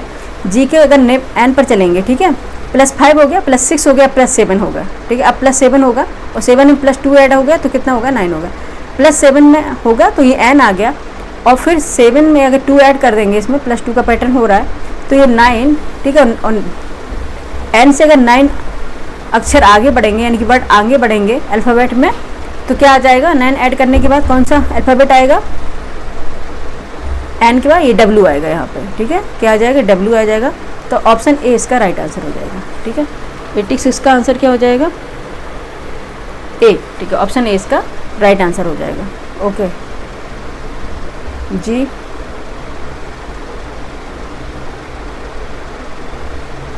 ठीक है, ऑप्शन ए इसका राइट आंसर हो जाएगा। नेक्स्ट क्वेश्चन चलें। क्वेश्चन नंबर है, मिसिंग नंबर था, क्वेश्चन नंबर है 87। दिए गए विकल्पों में से विषम चुनिए, ठीक है। जो अलग होगा उसे आपको चुनना है। ऑप्शन ए है LP 28, ऑप्शन बी है GJ 17, ऑप्शन सी है CE 7, ऑप्शन AZ है 27। ठीक है। ये इसका है कि वर्ड है, इसका प्लेस वैल्यू है, उनको ऐड कर दिया गया है। ठीक है, प्लेस वैल्यू है शायद, उनको ऐड कर दिया। आइए देखते हैं, इसको सॉल्व कर लेते हैं पहले। एल का प्लेस वैल्यू कितना होगा? 12 है। ठीक है, एल का प्लेस वैल्यू है, यहाँ पे लिख लेते हैं एल पी। एल की प्लेस वैल्यू कितनी है? 12 है। और पी की प्लेस वैल्यू कितनी है बच्चे? 16 है। ठीक है, 16 है। 12 प्लस 16 कितना हो गया? ये 28। ठीक है, 28 हो गया, तो यही आ गया। ठीक है, ओके, ठीक है, सही पैटर्न है। इसमें जो प्लेस वैल्यू है ना अल्फ़ाबेट की, उनका सब्ट्रैक्शन यानी कि ऐड कर रहे हैं, उनको जोड़ रहे हैं। ठीक है, बी में भी सेम यही है, जी जे है, जी जे। जी की प्लेस वैल्यू कितनी होती है बच्चे? जी की 7 होती है। और जे की प्लेस वैल्यू कितनी हो गई? ओके, यहाँ प्लस कर रहे थे। ठीक है, 7 होती है और जे की प्लेस वैल्यू 10 होती है। ठीक है, तो ये कितना हो गया? 17 हो गया। एक मिनट, हमारा ये कर, ये भी आ गया जी जी 17। ठीक है, और ए जेड देखते हैं। ए जेड, ए की प्लेस वैल्यू 1 है और जेड की कितनी है? 26 है। 26 प्लस 1 27, ये भी सही है। ठीक है, अब सी ई की देख लेते हैं। सी ई की प्लेस वैल्यू, सी की कितनी है? 3 है प्लेस वैल्यू, और ए की 5 होती है। ठीक है, लेकिन 5 3 ये 8 हो रहा है, यही विषम है। ठीक है, यही अलग हो गया। ठीक है, यही पूछ रहे थे। ऑप्शन सी इसका राइट आंसर हो गया। ठीक है, ऑप्शन सी क्या इसका राइट आंसर हो गया। ठीक है, 87 का क्या हो गया बच्चे? सी हो गया। ठीक है, अब इसको हम डिलीट करेंगे। 1 मिनट, हमको आगे भी बताना है इसमें। ठीक है, 1 मिनट, ऊपर वाला भी हो गया क्या डिलीट? ओहो, अच्छा, वो रिवर्स करके देख लीजिएगा आप लोग। ठीक है, ये इसका ए था। ठीक है, 86 का था, 86 का ऑप्शन ए निकला था। ठीक है, ऑप्शन ए था। ठीक है, और 87 का क्या था? 87 का क्या था? ये अलग है। ठीक है, ऑप्शन सी था। 87 का क्या था? सी था। नेक्स्ट क्वेश्चन चलेंगे। क्वेश्चन नंबर 88 है, कथन और निष्कर्ष का है। कुछ चूहे बिल्लियां हैं। ठीक है, बना लेते हैं, पहले इसको बनाएंगे सैलोजिस्म। ठीक है, कुछ चूहे बिल्लियां हैं। ठीक है, यहाँ पे चूहे हैं, कुछ चूहे, यहाँ पे चूहे लिख देते हैं, यहाँ पे बिल्लियाँ। ठीक है, कुछ चूहे बिल्लियाँ हैं। ये देखो, कुछ चूहे बिल्लियाँ हो जाएंगी, और कुछ बिल्लियाँ कुत्ते हैं। ठीक है, आपको मानना पड़ेगा, कुछ बिल्लियाँ ये क्या हैं? कुत्ते हैं। ठीक है, कुछ बिल्लियाँ क्या हैं? कुत्ते हैं। और कोई कुत्ता गाय नहीं है। ठीक है, कोई कुत्ता क्या है? गाय नहीं है। ठीक है, ये बन गया आपका पैटर्न। अब आपको बताना है कि निष्कर्ष क्या निकलेगा इसका। पहला है कोई गाय बिल्ली नहीं है। ठीक है, कोई गाय बिल्ली नहीं है। ठीक है, कुछ कुत्ते बिल्लियां हैं, ये पता है आपको। ठीक है, और कुछ चूहे भी बिल्लियां हैं, ये भी आपको पता है। देखिए, इसमें पहले बता दिया कि कुछ कुत्ते, या क्या बताया? कोई कुत्ता गाय नहीं। जब कोई कुत्ता गाय नहीं है तो तो कोई बिल्ली भी गाय नहीं होगी। ठीक है, ये सही गलत होगा। ठीक है, ये गलत हो जाएगा। सेकंड है कोई कुत्ता चूहा नहीं है। ठीक है, कोई कुत्ता चूहा नहीं। ठीक है, कुछ चूहे बिल्लियां हैं। ठीक है, कुछ चूहे बिल्लियां हैं, लेकिन यहाँ पे कोई कुत्ता क्या बोला है? चूहा नहीं है। ठीक है, चूहा तो बिल्कुल अलग आ जाएगा, ये बिल्कुल सही हो जाएगा। ठीक है, निष्कर्ष।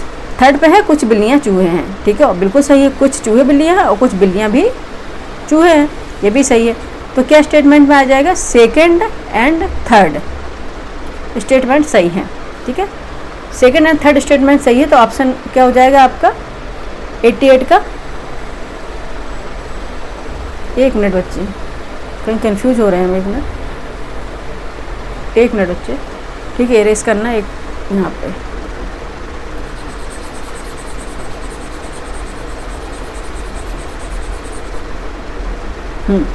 क्या दिया है? कोई कुत्ता चूहा नहीं है। ठीक है, ये कुत्ता हो गया, यहाँ चूहा है। ठीक है, कोई कुत्ता चूहा नहीं है। ठीक है, उसमें कुछ बिल्लियाँ चूहे हैं, कुछ बिल्लियाँ चूहे हैं, ये बिल्कुल सही है। ठीक है, कोई कुत्ता चूहा नहीं है। ठीक है, इसमें बताया नहीं है, ये इसीलिए कन्फ्यूज, ये आपने पहले पढ़ा नहीं कि इसमें नहीं है, क्योंकि कोई भी इसमें बता रहे कोई कुत्ता चूहा नहीं है। कुछ कुत्ते चूहे हो सकते हैं। ठीक है, कुछ कुत्ते चूहे हो सकते हैं, ये संभावना है, तो ये क्या हो जाएगी, गलत हो जाएगी। ठीक है, तो ऑप्शन क्या हो जाएगा, केवल थर्ड है बच्चे, सही हो जाएगा। ठीक है, और थर्ड किस में होगा, निष्कर्ष सही विकल्प कौन सा होगा, ऑप्शन ए, केवल 3 सही है। ठीक है, ऑप्शन ए होगा, केवल 3 सही है। ठीक है, 88 का आंसर क्या हो जाएगा, ठीक है, 88 का आंसर क्या हो जाएगा,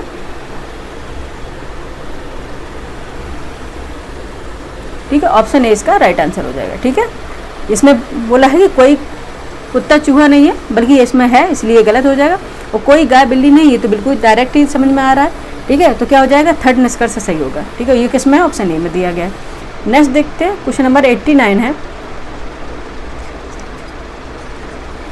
ठीक है, क्वेश्चन नंबर 89 में लुप्त संख्या ज्ञात कीजिए। ठीक है, आपको मिसिंग नंबर देखना है, मिसिंग संख्या कौन सी होगी ये बताना है आपको। ठीक है, लुप्त संख्या आपको ज्ञात करनी है।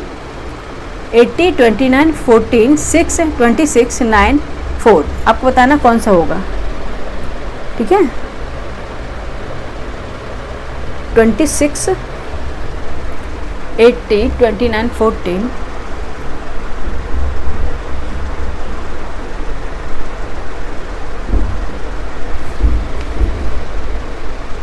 ठीक है।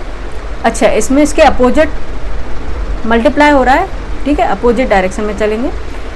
यहाँ से 80 से कर लेते हैं पहले स्टार्ट। 26 मल्टीप्लाई 3 + 2 + 2, एक मिनट, 26 3 जा कितना होता है बच्चे,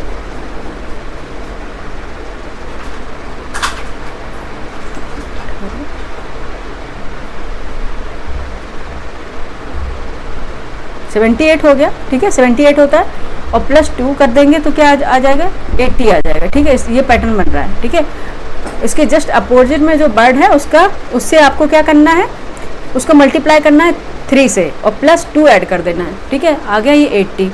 ठीक है, तो उसके बाद चलेंगे 29 पे, तो 9 का करेंगे, 9 3 जा 27, और 27 + 2 ये आ गया 29। ठीक है, ये पैटर्न आ गया। ठीक है, ये वाला पैटर्न आ गया, 80 आ गया, फिर 29 आ गया। ठीक है, ये 9 और 26 से हो गए। फिर उसके बाद चलते हैं किसका, 4 और 14। ठीक है, 4 3 जा 12, 12 + 2 14 आ गया, ये भी सही हो गया। ठीक है, कितना आ गया, 14 आ गया। एक मिनट, अब आपको देखना है कि यहाँ पे क्या हो जाएगा कि 6 आ जाए। ठीक है, 6 आ जाए, 6 इसका 6 3 जा 18, 18 + 2 20 आएगा। ठीक है, 89 का आंसर क्या हो जाएगा, 20 आएगा। ठीक है, 6 है, यहाँ पे करेंगे 6 मल्टीप्लाई 3 + 2। ठीक है, 6 3 जा 18 + 2 20। ठीक है, ये आ जाएगा पैटर्न। ठीक है, यही पैटर्न बन रहा है। अपोजिट में उसको 3 से मल्टीप्लाई करना, +2 से ऐड कर देना, यहाँ पे आ जाएगा 20। ठीक है, ऑप्शन ए इसका राइट आंसर हो जाएगा। ठीक है, ऑप्शन ए क्या इसका राइट आंसर हो जाएगा। नेक्स्ट क्वेश्चन पे चलेंगे। मिसिंग नंबर ये बहुत आते हैं क्वेश्चन, इसके 3-4 क्वेश्चन होते हैं आर में भी। ठीक है, नेक्स्ट क्वेश्चन चलते हैं, क्वेश्चन नंबर 90। क्वेश्चन नंबर है 90। ठीक है, 881 से तथा 27 256 से उसी प्रकार संबंधित है जिस प्रकार 64 संबंधित है, आपको निकालना है। ठीक है, आपको निकालना क्या हो जाएगा। ठीक है, 8 है, 81 है। ठीक है, ठीक है, 8 क्या है, 2 का क्यूब। ठीक है, 2 का क्यूब है, और ये है 81 है 3 का 4। ठीक है,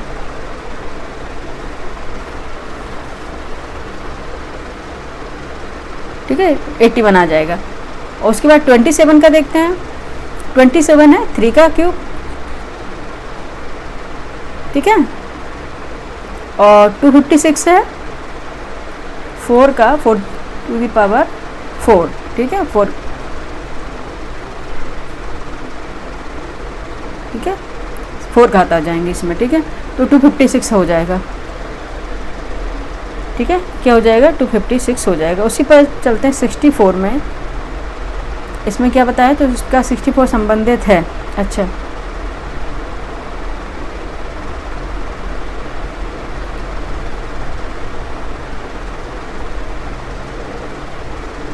64 देख लेते हैं, ये होता है 4 का क्यूब होता है ये, ठीक है, होल थ्राइस।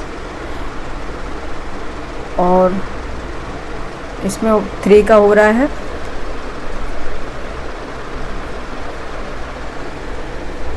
हाँ इसमें 2 का था, इसमें 3 का था, इसमें 3 का था, इसमें 4 का था, इसमें 4 का होगा। तो अब नेक्स्ट क्या होगा, 5 का होगा, ठीक है। 5 का 4 हो जाएगा घात 625, ठीक है। आंसर हो जाएगा आपका डी, ठीक है, ऑप्शन डी राइट आंसर आ जाएगा। 90 का ऑप्शन डी हो जाएगा राइट आंसर, ठीक है। ठीक है, इसमें 5 की पावर 4 इसको आपको देखना है, तो 625 हो जाएगा, ठीक है। आंसर हो गया डी। नेक्स्ट क्वेश्चन चलते हैं, क्वेश्चन नंबर 91 पे। ठीक है, क्वेश्चन नंबर 91 पे चलते हैं, शायद ये भी रीजनिंग का क्वेश्चन है, ठीक है। क्वेश्चन नंबर है 91, निम्नलिखित विकल्पों में से लुप्त संख्या ज्ञात कीजिए, ठीक है। लुप्त संख्या आपको बताना है, ठीक है। 21 है, 24 है, 36 है, 11, 14, 12, 3, मिसिंग नंबर 4, 77, 112, 108। ओके, क्या पैटर्न होगा इसका अभी देखते हैं, पैटर्न देख लेते हैं क्या हो जाएगा।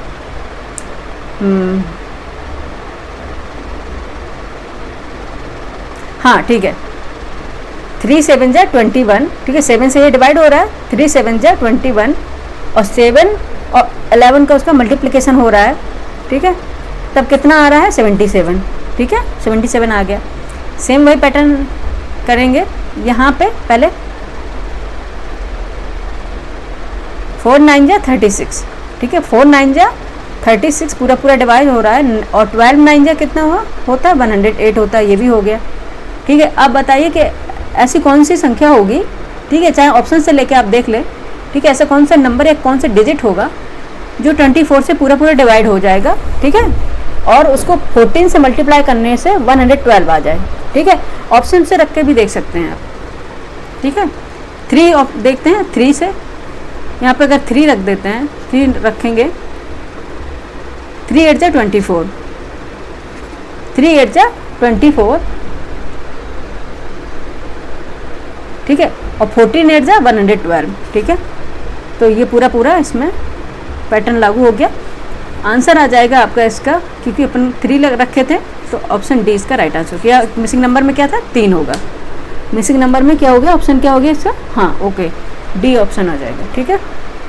सिंपल सा था, ठीक है, मल्टीप्लाई करना है, ठीक है, 3 का डिवीजन, 3 को डिवाइड करना है 21 से, ठीक है, 21 से, तो ये कितने बार जाएगा 7 बार, और 7 का मल्टीप्लाई करना है 11 में 77 आ गया, सेम वही है, ठीक है। 3 का है 24 में डिवाइड करना, तो कितने टाइम्स जाएगा, ठीक है, 8 टाइम्स जाएगा, और 8 का मल्टीप्लाई कर देना 14 से 112 आ जाएगा, ठीक है। वही 4 का डिवाइड करना 36 से, 36 का कितने बार कितने टाइम्स हो जाएगा, ठीक है, 9 बार, ठीक है, 9 टाइम्स जाएगा, और 9 का मल्टीप्लाई कर देंगे 12 से, तो 108 आ जाएगा, ठीक है। ये पैटर्न है, ऑप्शन डी इसका राइट आंसर हो जाएगा।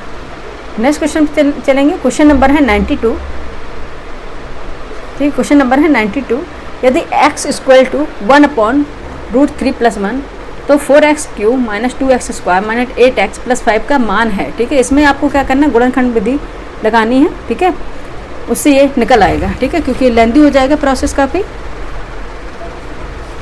ठीक है। गुणनखंड करने, इसके गुणनखंड से ही निकल आएगा। आपको रूट का मान रख देने हैं पूरे 4s², 2s² - 8x में + 5 में, ठीक है। आंसर इसका आ जाएगा 2, ठीक है, आंसर इसका 2 आ जाएगा, ऑप्शन डी। 92 का आंसर क्या हो जाएगा, ऑप्शन डी है, आ जाएगा, ठीक है।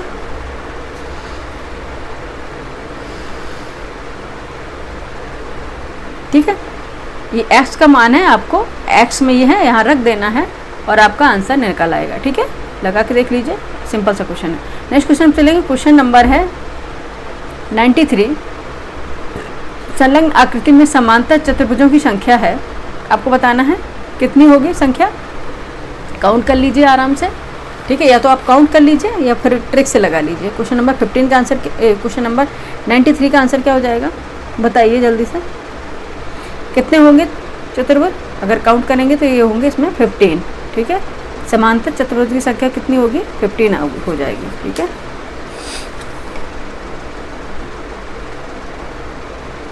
ठीक है, 15 आ जाएगा, इसको काउंट कर लीजिए, निकल आएगा ये भी। नेक्स्ट क्वेश्चन चलेंगे, क्वेश्चन नंबर है 94, ठीक है।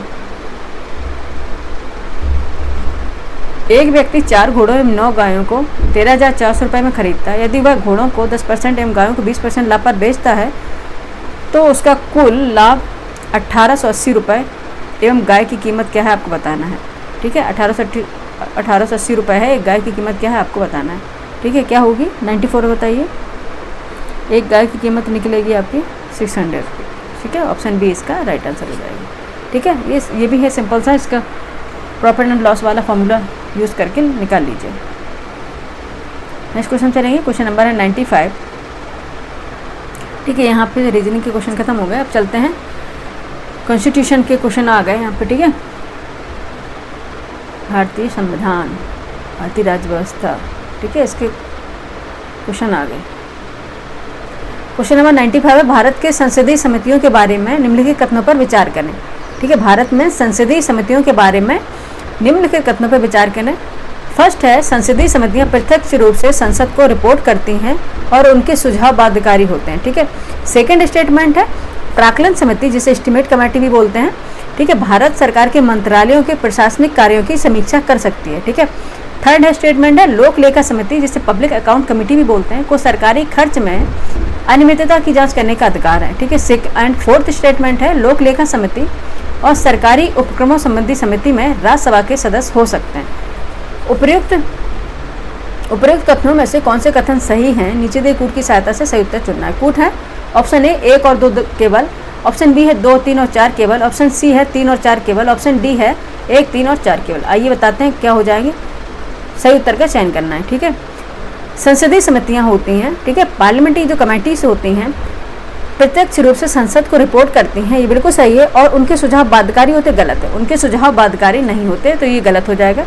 प्राक्कलन समिति एस्टीमेट कमेटी भारत सरकार के मंत्रालयों के प्रशासनिक कार्यों की भी समीक्षा कर सकती है, लोक लेखा की तो करती भी है, वित्त की संरक्षण करती भी है, ठीक है। और ये क्या करती है, प्रशासनिक कार्यों की समीक्षा भी कर सकती है, ये सही है, ठीक है। और लोक लेखा समिति पब्लिक अकाउंट कमेटी को सरकारी खर्च में अनियमितता की जांच करने का अधिकार है, ये भी सही है, ठीक है। और फोर्थ है, लोक लेखा समिति और सरकारी उपक्रम संबंधी समिति में राज्यसभा के सदस्य हो सकते हैं, ये भी सही है, ठीक है। तो आंसर क्या हो जाएगा आपका, फर्स्ट रॉन्ग हो जाएगा, 2, 3, 4 आंसर हो जाएगा, ठीक है।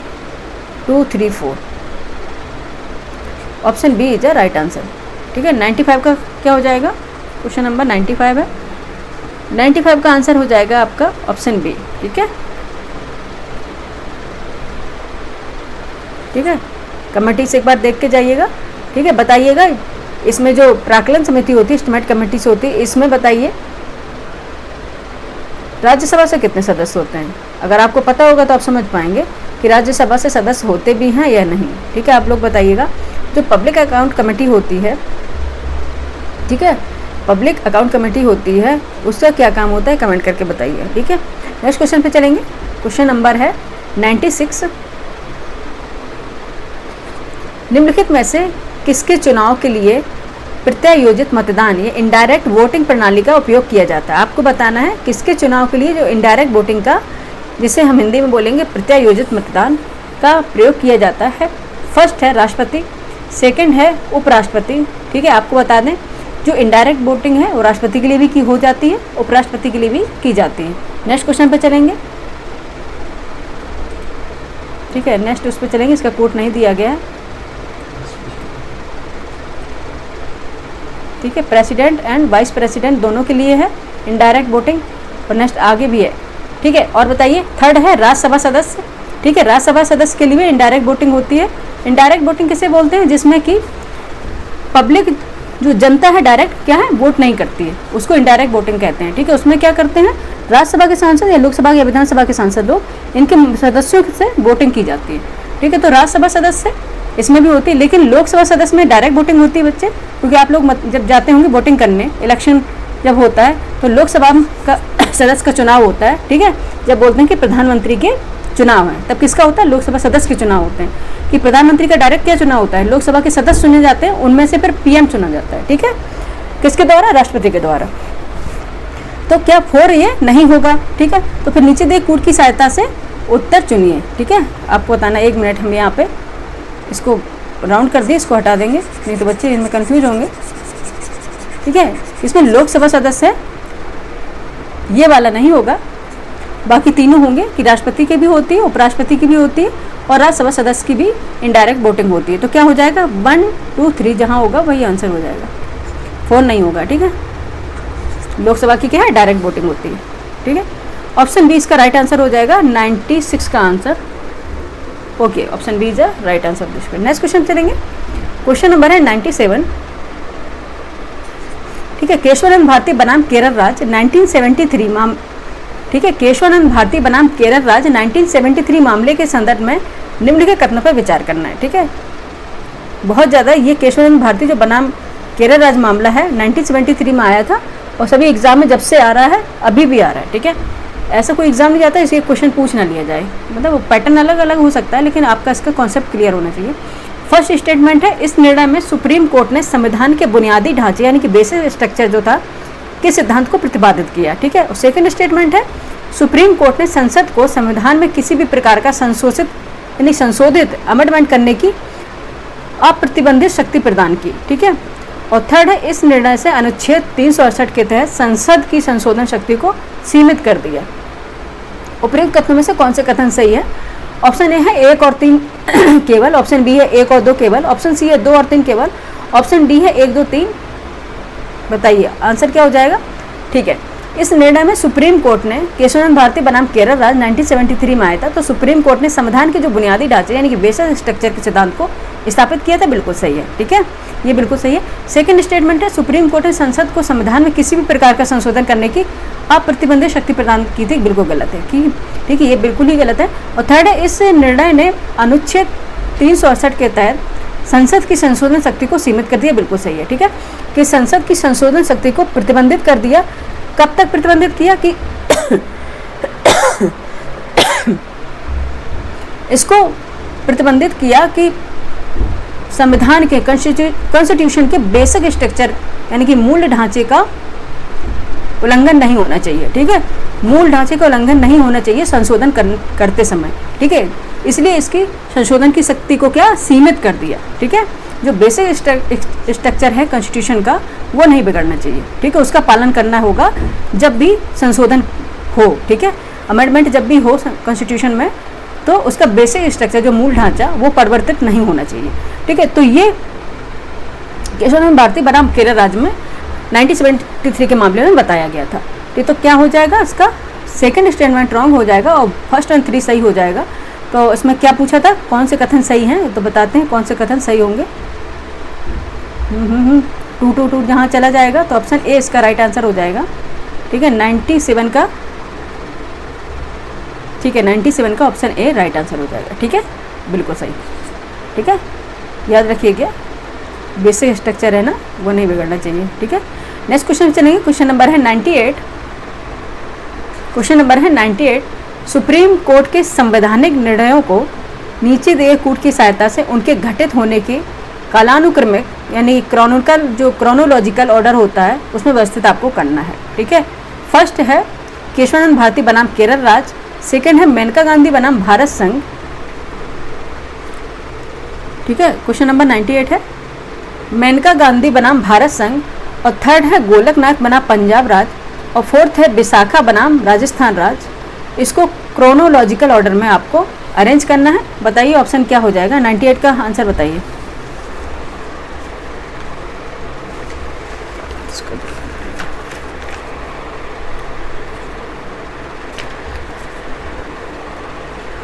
ठीक है, 98 का क्या हो जाएगा आंसर? सबसे पहले कौन सा था? देखिए गोलकनाथ बनाम पंजाब राज्य 1967 का मामला है ये। गोलकनाथ बनाम पंजाब राज्य 1967। ठीक है, ठीक है, इसमें सुप्रीम कोर्ट ने अपना निर्णय दिया था कि संसद मौलिक अधिकारों में संशोधन कर सकती है। ठीक है, गोलकनाथ बनाम पंजाब राज्य में 1967 का ये मामला था। और केशवानंद भारती बनाम केरल राज्य आपको भी जस्ट ही बताया था, ठीक है। ये कब आया था? 1973 में आया था। और ये बेसिक स्ट्रक्चर ऑफ डॉक्ट्राइन, इसकी स्थापना की गई थी इसमें, ठीक है। नेक्स्ट है मेनका गांधी बनाम भारत संघ, ये 1978 में आया था, ठीक है, 1978 में आया था। और ये क्यों आया था? क्योंकि सुप्रीम कोर्ट ने संविधान के अनुच्छेद 21 यानी कि राइट टू प्राइवेसी, जीवन और व्यक्तिगत स्वतंत्रता का अधिकार है, इसकी व्यापक व्याख्या की गई थी मेनका गांधी बनाम भारत संघ में, ठीक है। और लास्ट में है विशाखा बनाम राजस्थान राज्य, ठीक है, ये आया था 1997 में, ठीक है, 1997 में आया था। और विशाखा बनाम राजस्थान राज्य 1997 के मामले में बताया गया था और निर्णय दिया गया था कि महिलाओं के कार्यस्थल पर यौन उत्पीड़न से संबंधित मामला था यह, ठीक है। इस केस में सुप्रीम कोर्ट ने दिशा निर्देश दिए थे कि यह निर्णय भारत में लैंगिक न्याय और महिला सशक्तिकरण के लिए एक मील का पत्थर बन गया था, ठीक है। क्या दिए थे उन्होंने? निर्णय दिए थे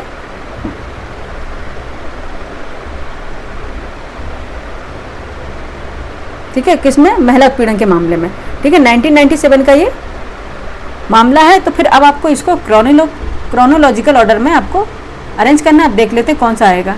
ओहो 1973 का था ये बच्चे, ठीक है। यहाँ पे ये पेन नहीं चला होगा इसलिए हो गया 1973, ठीक है। कौन सा मामला है? केशवानंद भारती बनाम केरल राज्य 1973, ठीक है। क्रोनोलॉजिकल इसके ऑर्डर निकाल देते हैं। पहले आएगा बच्चा गोलकनाथ बनाम पंजाब राज्य, थर्ड है, ठीक है। उसके बाद आएगा केशवानंद भारती बनाम केरल राज्य, फर्स्ट है। उसके बाद आएगा मेनका गांधी बनाम भारत संघ, सेकंड है। और फोर्थ में सबसे लास्ट में आएगा विशाखा बनाम राजस्थान राज्य। तो ऑप्शन ए इसका राइट आंसर हो जाएगा, ठीक है। ऑप्शन ए इसका राइट आंसर हो जाएगा। 98 का आंसर क्या हो जाएगा बच्चे? Option A. नेक्स्ट क्वेश्चन चलेंगे। क्वेश्चन नंबर है 99।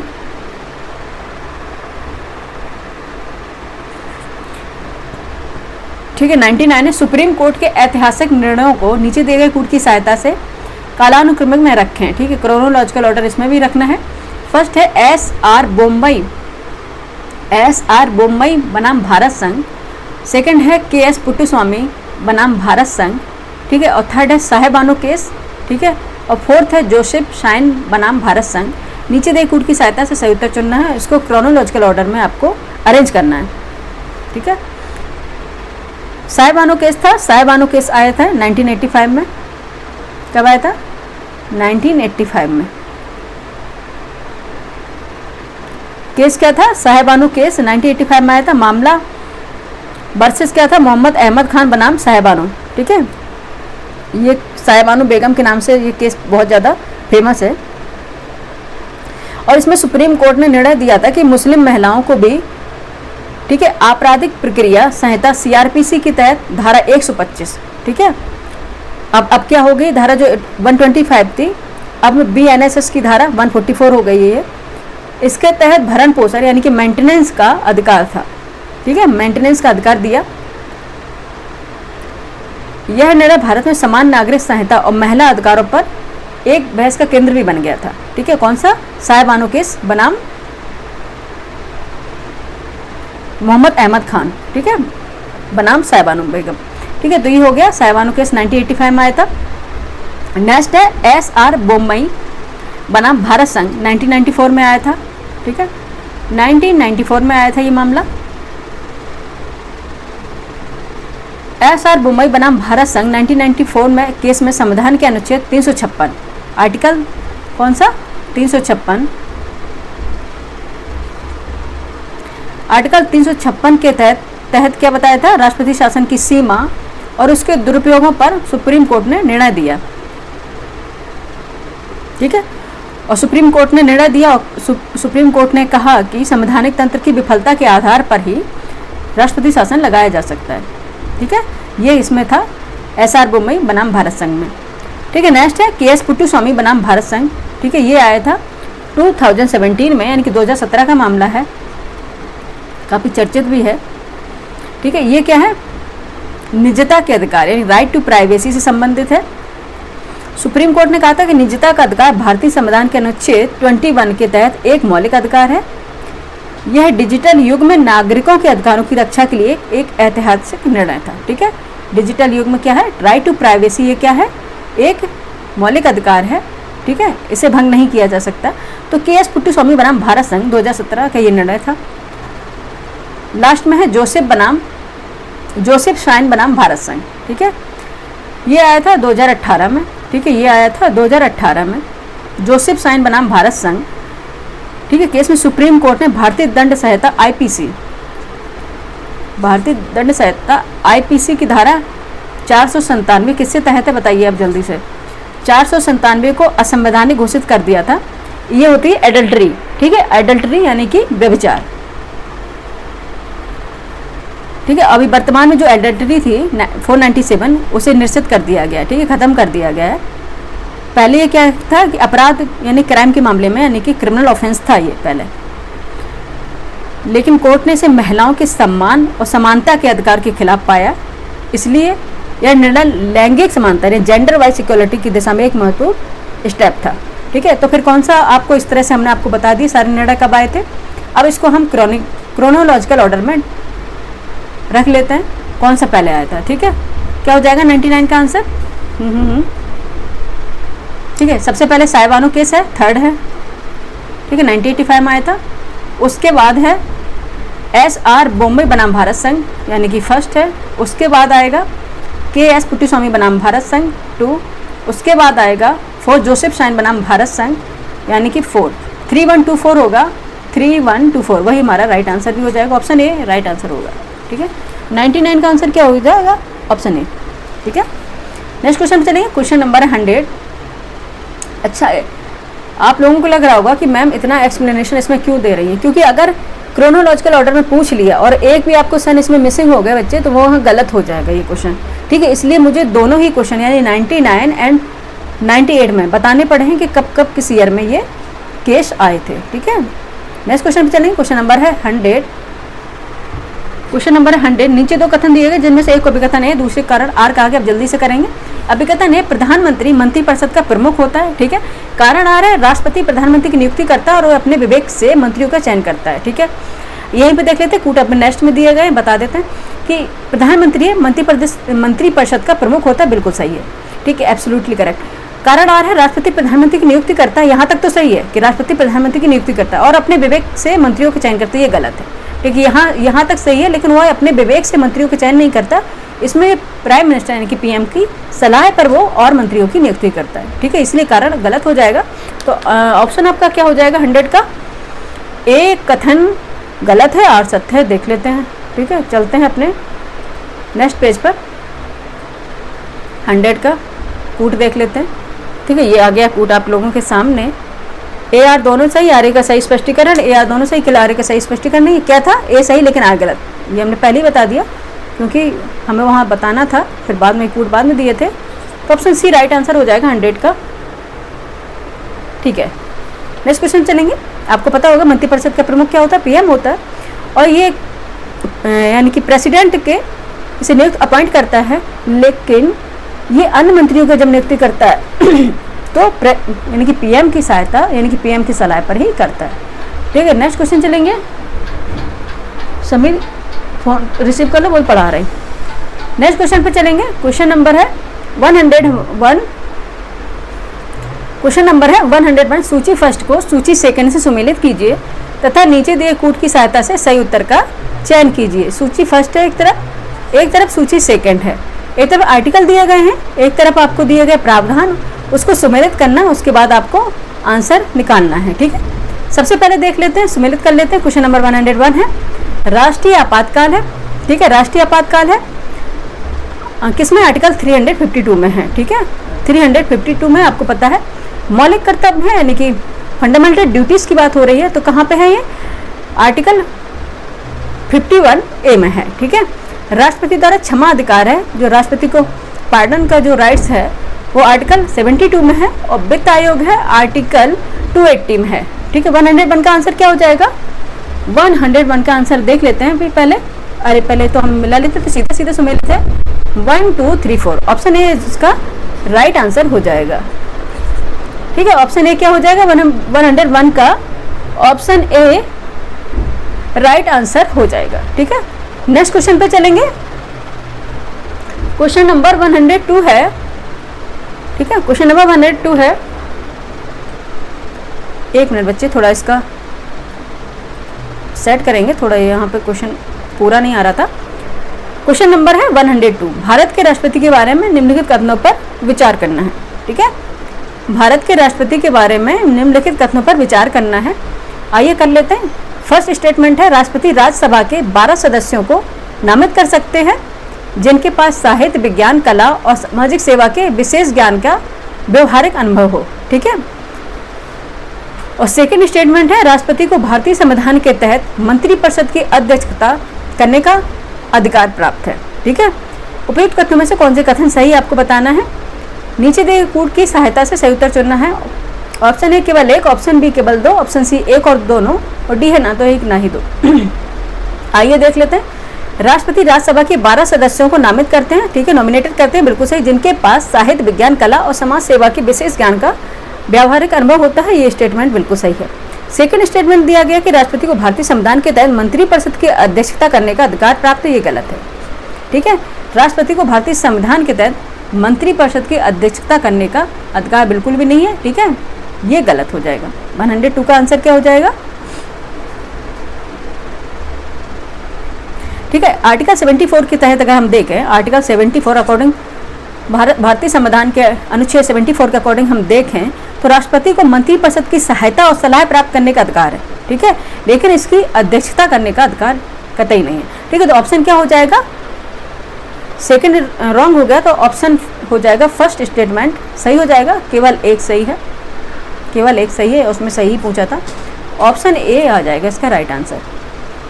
102 का आंसर क्या हो जाएगा बच्चे, ऑप्शन ए। ठीक है, नेक्स्ट क्वेश्चन चलेंगे, जल्दी से करेंगे। क्वेश्चन नंबर है 103। सूची फर्स्ट को सूची सेकंड से सुमेलित कीजिए तथा नीचे दिए कूट की सहायता से सही उत्तर का चयन कीजिए। एक तरफ सूची फर्स्ट है, एक तरफ सूची सेकंड है, एक तरफ आपको शेड्यूल्स हैं, कॉन्स्टिट्यूशन शेड्यूल्स है, उसका एक बार आपको विवरण दिया गया है, सुमेलित करना है, उसके बाद आंसर देना। अनुसूची जो फर्स्ट है यानी कि शेड्यूल फर्स्ट है, उसमें क्या दिया गया है, क्या दिया गया है बताइए। राज्यों और केंद्र शासित प्रदेशों के नाम और क्षेत्र दिए गए हैं। तो ऑप्शन ए का हो गया थर्ड, यहाँ पे कर लेते हैं, उसके बाद दूसरे पेज में दिया गया इसका कूट। ठीक है, तो ए का तो 3 हो जाएगा।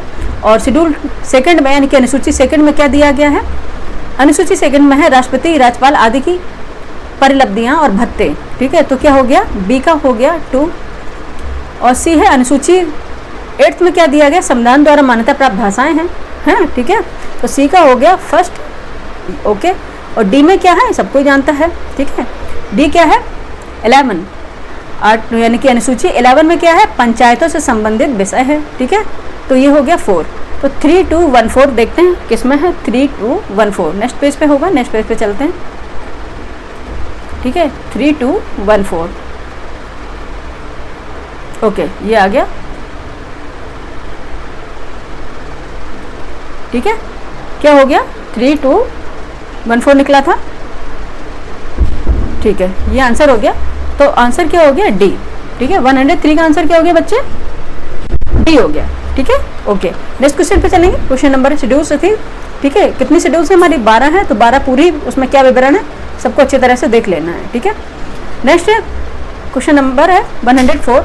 भारतीय संविधान में उल्लेखित संघ सूची, राज्य सूची और संवर्ती सूची के संदर्भ में निम्नलिखित कथनों पर विचार करना है। यानी संघ सूची, ठीक है, राज्य सूची स्टेट लिस्ट, संवर्ती कॉन्करेंट लिस्ट और एक सेंट्रल लिस्ट, इनके बारे में आपको बताना है। ठीक है, फर्स्ट है, ठीक है, संघ सूची, राज्य सूची और संवर्ती सूची के संदर्भ में निम्नलिखित कथनों पर विचार करना है। देखते हैं यहाँ पे। फर्स्ट है संवर्ती सूची में, एक मिनट, संवर्ती सूची में निहित विषयों पर कानून बनाने का प्राथमिक अधिकार राज्य सरकारों को होता है। ठीक है, सेकंड स्टेटमेंट है, यदि संसद और राज्य विधानमंडल दोनों एक ही विषय पर कानून बनाते हैं तो राज्य विधानमंडल द्वारा बनाए गए कानून को प्राथमिकता दी जाती है। और थर्ड है, भारतीय संविधान के संवर्ती सूची को संविधान के अनुच्छेद 246 में परिभाषित किया गया है। उपयुक्त कथनों में से कौन से कथन सही, नीचे दिए कूट की सहायता से उत्तर चुनना है। कूट है, ऑप्शन ए है 1 और 2 केवल, ऑप्शन बी है 2 और 3 केवल, ऑप्शन सी 3 केवल, ऑप्शन डी है 1 2 3 केवल। बताइए, आप बताते हैं चलते हैं अपने क्वेश्चन पर, ठीक है। कौन सी सही है? समवर्ती सूची में निहित बेसों पर कानून बनाने का प्राथमिक अधिकार राज्य सरकारों को होता है, गलत है, ठीक है। किसको होता है? स्टेट लिस्ट का कि नहीं, कि संघ सरकार को होता है, संघ सरकार को होता है। समवर्ती सूची क्या होती है? समवर्ती सूची वह होती है जिस पर राज्य सरकार और केंद्र सरकार दोनों ही इस विषय पर कानून बना सकते हैं, ठीक है। यानी कि समवर्ती सूची वो होती है। लेकिन अगर बात करी जाए प्राथमिकता की, तो उसमें संघ सरकार प्राथमिकता में होंगे, राज्य सरकार नहीं, ठीक है। तो फर्स्ट स्टेटमेंट ये रॉन्ग हो जाएगा। और सेकंड रॉन्ग क्या होगा? यदि संसद और राज्य विधानमंडल दोनों ही एक ही विषय पर कानून बनाते हैं तो राज्य विधानमंडल द्वारा बनाए कानून को प्राथमिकता दी जाती है, ये भी गलत हो जाएगा, ठीक है। नहीं, किसको प्राथमिकता दी जाएगी? ठीक है, केंद्र द्वारा बनाए गए कानून को प्राथमिकता दी जाएगी। और थर्ड है, भारतीय संविधान ने समवर्ती सूची को संविधान के अनुच्छेद 246 में परिभाषित किया, ये सही है। किसमें है? आर्टिकल 246 में बताया गया है किसके बारे में? समवर्ती सूची के बारे में। तो उपरोक्त कथनों से कौन से कथन सही हो जाएंगे? तो कौन सा सही हो जाएगा? फर्स्ट भी रॉन्ग है, सेकेंड भी रॉन्ग है। ऑप्शन 3 देखेंगे, केवल 3 सही होगा, ठीक है, 3 केवल। तो क्या हो जाएगा? सी इसका राइट आंसर हो जाएगा। 104 का आंसर क्या हो जाएगा बच्चे?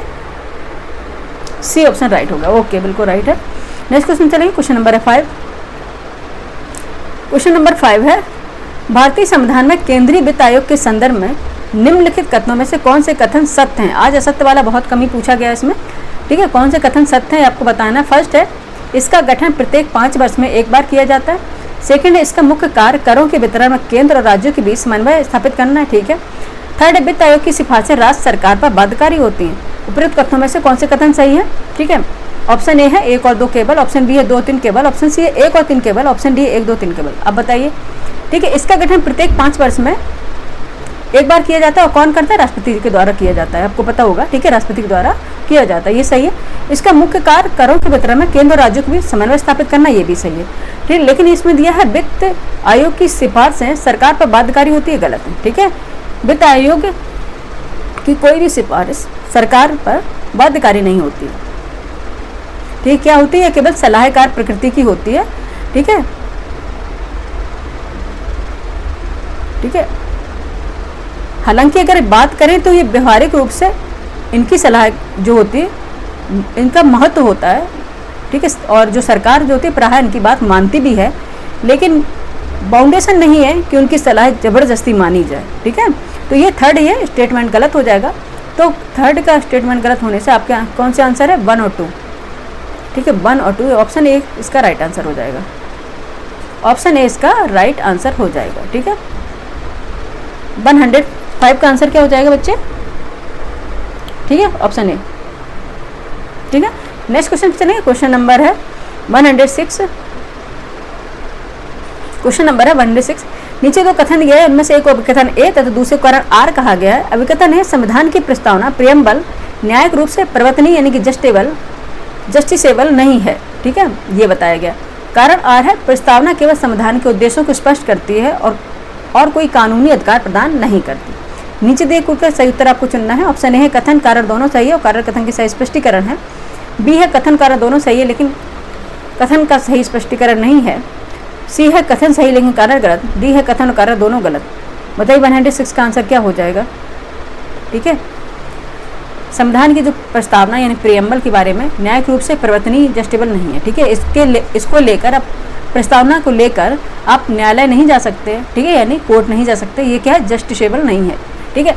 सेकंड है कि प्रस्तावना केवल संविधान के उद्देश्यों को स्पष्ट करती है और कोई कानूनी अधिकार प्रदान नहीं करती, ये बिल्कुल सही है, ठीक है। प्रस्तावना क्या है, संविधान का एक आईना है, ठीक है, संविधान का एक आईना, ये संविधान में क्या बताया गया वो दर्शाती है, ना कि इसको लेकर आप कोर्ट का रुख कर सकते हैं, यानी कि आप कोर्ट जा सकते हैं, ठीक है। तो दोनों ही सही है, ए और आर दोनों सही है और ए का स्पष्टीकरण आर है, ठीक है। तो क्या हो जाएगा, कथन कारण दोनों सही और कारण कथन सही है, स्पष्टीकरण भी है, ऑप्शन इसका राइट आंसर हो जाएगा, ठीक है। ये क्वेश्चन कई बार पूछा गया इस तरह से, स्टेटमेंट में भी और कई तरीकों से भी, ठीक है। क्वेश्चन नंबर कितना था बच्चे? 106 था, 106 का ऑप्शन ए राइट आंसर हो जाएगा। नेक्स्ट क्वेश्चन चलेंगे, नेक्स्ट पेज पे जाना पड़ेगा इसके लिए हमें, ठीक है। नेक्स्ट पेज पे चलते हैं। नेक्स्ट पेज हमारा रहा ये 106 तक हो गया, 107 पे, ठीक है। 107 है, निम्न क्वेश्चन देख लेते, पेन ले लेते पहले। 107 है, निम्नलिखित में से कौन सा एक गैर संवैधानिक निकाय है, ठीक है। गैर संवैधानिक क्या होता है, जिसका संविधान में विवरण ना हो, ठीक है। बस इसी से आपको समझना, सबसे सिंपल आपको ट्रिक बताते हैं। जिसको आर्टिकल में ना दिया गया हो जो चीज़, ठीक है, जिसको आर्टिकल में ना दिया गया वो गैर संवैधानिक है, ठीक है। एक कभी टाइम मिलेगा, क्योंकि अभी हमारे पास टाइम की पाबंदी है, नहीं बता पा रहे, तो आपको बताएंगे क्या संवैधानिक होती है, क्या गैर संवैधानिक हो, सांविधिक होती है, विधिक होती है, कई चीज़ें होती हैं, ठीक है। बाकी क्लास लेक्चर लेंगे तब बताएंगे, ठीक है। ऑप्शन ए है वित्त आयोग, ऑप्शन बी है केंद्रीय सतर्कता आयोग, CBC की बात हो रही है, ऑप्शन सी है निर्वाचन आयोग, इलेक्शन कमीशन की बात हो रही है, ऑप्शन डी है नीति आयोग। आपको बताना है निम्नलिखित में से कौन एक गैर संवैधानिक निकाय है, ठीक है, कौन सा है। वित्त आयोग तो है, ठीक है, वित्त आयोग तो क्या है, संवैधानिक निकाय है। क्यों है, इसका कौन से आर्टिकल में पता वर्णन है, ठीक है, कौन से आर्टिकल में बताया गया है, ठीक है, 280 में है ना बच्चे, 280 में है ना वित्त आयोग, ठीक है। और केंद्रीय सतर्कता आयोग है यानी CBC, ये सांविधिक निकाय है, ठीक है, सांविधिक निकाय है।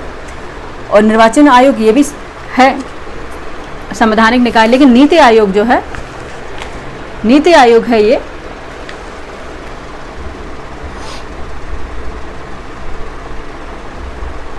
ठीक है, ये गैर संवैधानिक निकाय है, ठीक है, आपको पता होगा नीति आयोग क्या है, गैर संवैधानिक निकाय है। इसकी स्थापना कब की गई थी, संविधान के तहत नहीं बल्कि क्या है 2015 में एक कार्यकारी आदेश निकाला गया था, उसके द्वारा इसकी स्थापना की गई थी नीति आयोग की, ठीक है। इसका उद्देश्य क्या था, भारत के आर्थिक और सामाजिक विकास के लिए नीति निर्माण और राज्यों को सलाह देना, ठीक है, राज्यों को भी सलाह देना। उसके बाद बात करें वित्त आयोग की, आर्टिकल 280 में है, ठीक है। निर्वाचन आयोग किसमें, 324 में है, आपको पता होगा 324 में है, ठीक है, निर्वाचन आयोग। और जैसे हमने पहले बताया था केंद्रीय सतर्कता आयोग क्या है, सांविधिक निकाय है, ठीक है, सांविधिक निकाय है, गैर संवैधानिक निकाय नहीं। तो ऑप्शन डी इसका राइट आंसर हो जाएगा, ठीक है, ऑप्शन डी इसका राइट आंसर हो जाएगा। नेक्स्ट क्वेश्चन चलेंगे, क्वेश्चन नंबर 108 का,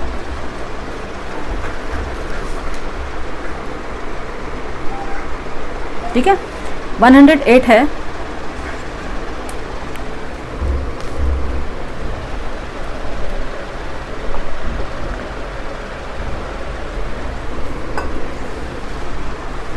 क्वेश्चन नंबर 108 है। नीचे दो कथन दिए गए जिसमें एक को कथन ए तथा दूसरे को कारण आर कहा गया। कथन ए है भारतीय संविधान में उच्चतम न्यायालय को न्यायिक पुनरावलोकन यानी कि जुडिशियल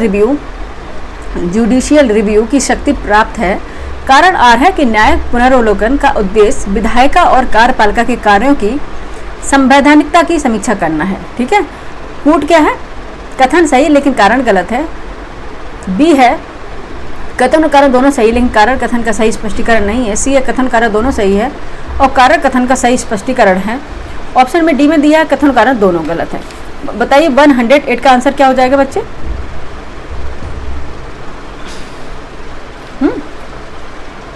ठीक है, भारतीय संविधान में उच्चतम न्यायालय को न्यायिक पुनरावलोकन इनके जुडिशियल रिव्यू की शक्ति प्राप्त है, बिल्कुल सही है, ठीक है, जुडिशियल रिव्यू की शक्ति प्राप्त है, बिल्कुल सही है। और सेकंड है कि उसका कारण आर है कि न्यायिक पुनरावलोकन का उद्देश्य विधायिका और कार्यपालिका के कार्यों की संवैधानिकता की समीक्षा करना, ये भी सही है, ठीक है, दोनों स्टेटमेंट सही है। तो आंसर हो जाएगा आपका सी, कथन और कारण दोनों सही है और कथन कारण का सही स्पष्टीकरण भी है, ठीक है।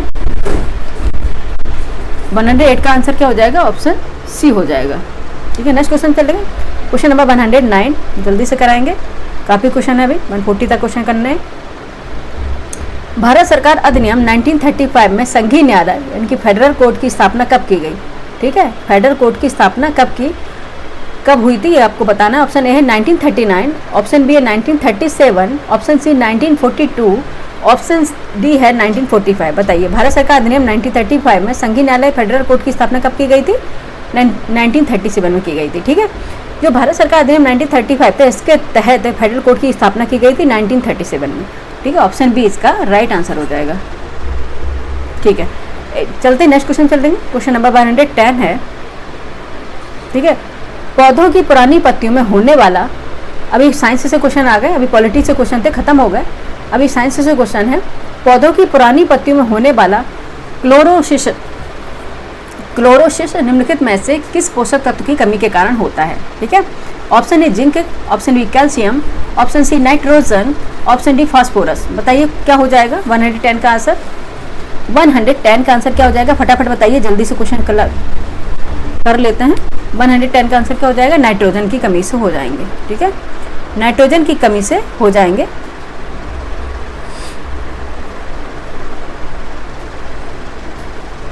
ठीक है, इसके कमी से हो जाते हैं, नाइट्रोजन की कमी से। नेक्स्ट क्वेश्चन पे चलेंगे। क्वेश्चन नंबर है 111। निम्नलिखित धातुओं पर विचार करें और इनकी घटती हुई रासायनिक सक्रियता के क्रम में, यानी कि रासायनिक सक्रियता के क्रम में व्यवस्थित करना है। फर्स्ट है निकेल, सेकंड है जिंक, थर्ड है सिल्वर और फोर्थ है लेड। नीचे दिए कूट की सहायता से उत्तर का चयन करना है आपको। बताइए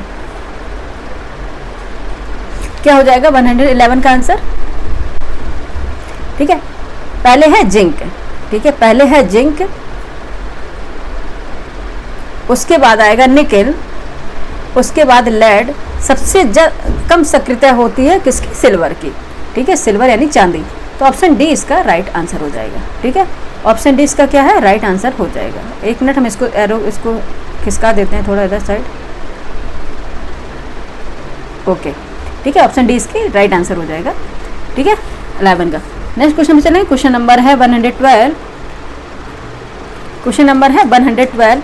निम्नलिखित कथनों पर विचार कीजिए। फर्स्ट है मैग्नीशियम ठंडे जल से अभिक्रिया करके मैग्नीशियम हाइड्रोक्साइड एवं हाइड्रोजन उत्पन्न करते हैं। ठीक है, सेकंड है जस्ता धातु ठंडे एवं गर्म जल दोनों में अभिक्रिया नहीं करती। नीचे दिए गए कूट का प्रयोग कर सही उत्तर का चयन कीजिए। कूट फर्स्ट है ऑप्शन ए केवल एक, ऑप्शन बी केवल दो, ऑप्शन सी ना तो एक ना ही दो, ऑप्शन डी है एक और दो दोनों। बताइए क्या आंसर हो जाएगा 112 का आंसर। बताइए फटाफट, जल्दी से कमेंट कीजिए। 112 का आंसर क्या हो जाएगा। ठीक है,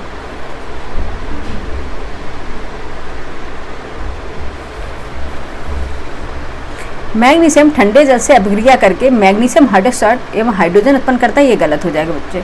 कि मैग्नीशियम ठंडे जल से नहीं, गर्म जल से अभिक्रिया करके मैग्नीशियम हाइड्रोक्साइड एवं हाइड्रोजन उत्पन्न करता है, ये सही है, ये गलत है। ठीक है, और सेकंड है जस्ता धातु ठंडे एवं गर्म जल दोनों में अभिक्रिया नहीं करती, ये सही है। ठीक है, ये सही है। तो ऑप्शन बी इसका राइट आंसर हो जाएगा। केवल दो, ऑप्शन बी इसका राइट आंसर हो जाएगा।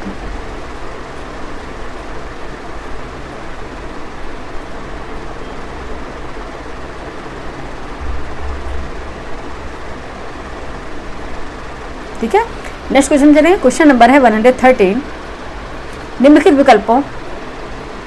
निम्नलिखित वैज्ञानिक सिद्धांतों की खोज को उनके ऐतिहासिक क्रम यानी कि बढ़ते क्रम में व्यवस्थित करना है। ठीक है, आइए देखते हैं वैज्ञानिक खोज कब हुई हैं, इनको उनके क्रम के अकॉर्डिंग लगाना है। ठीक है, देख लेते हैं। अभी फूड पे चलते हैं अपने क्वेश्चन नंबर पे।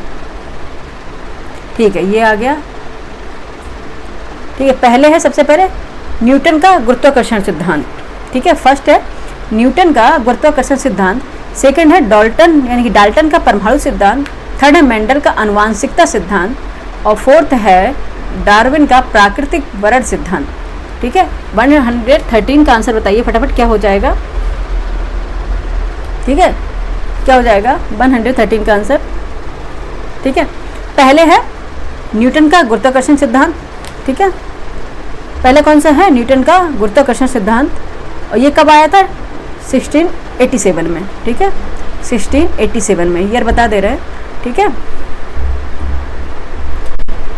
और सेकंड है डाल्टन का परमाणु सिद्धांत, ये आया था 1803 में यानी 1803 में। ठीक है, 1803 में आया था।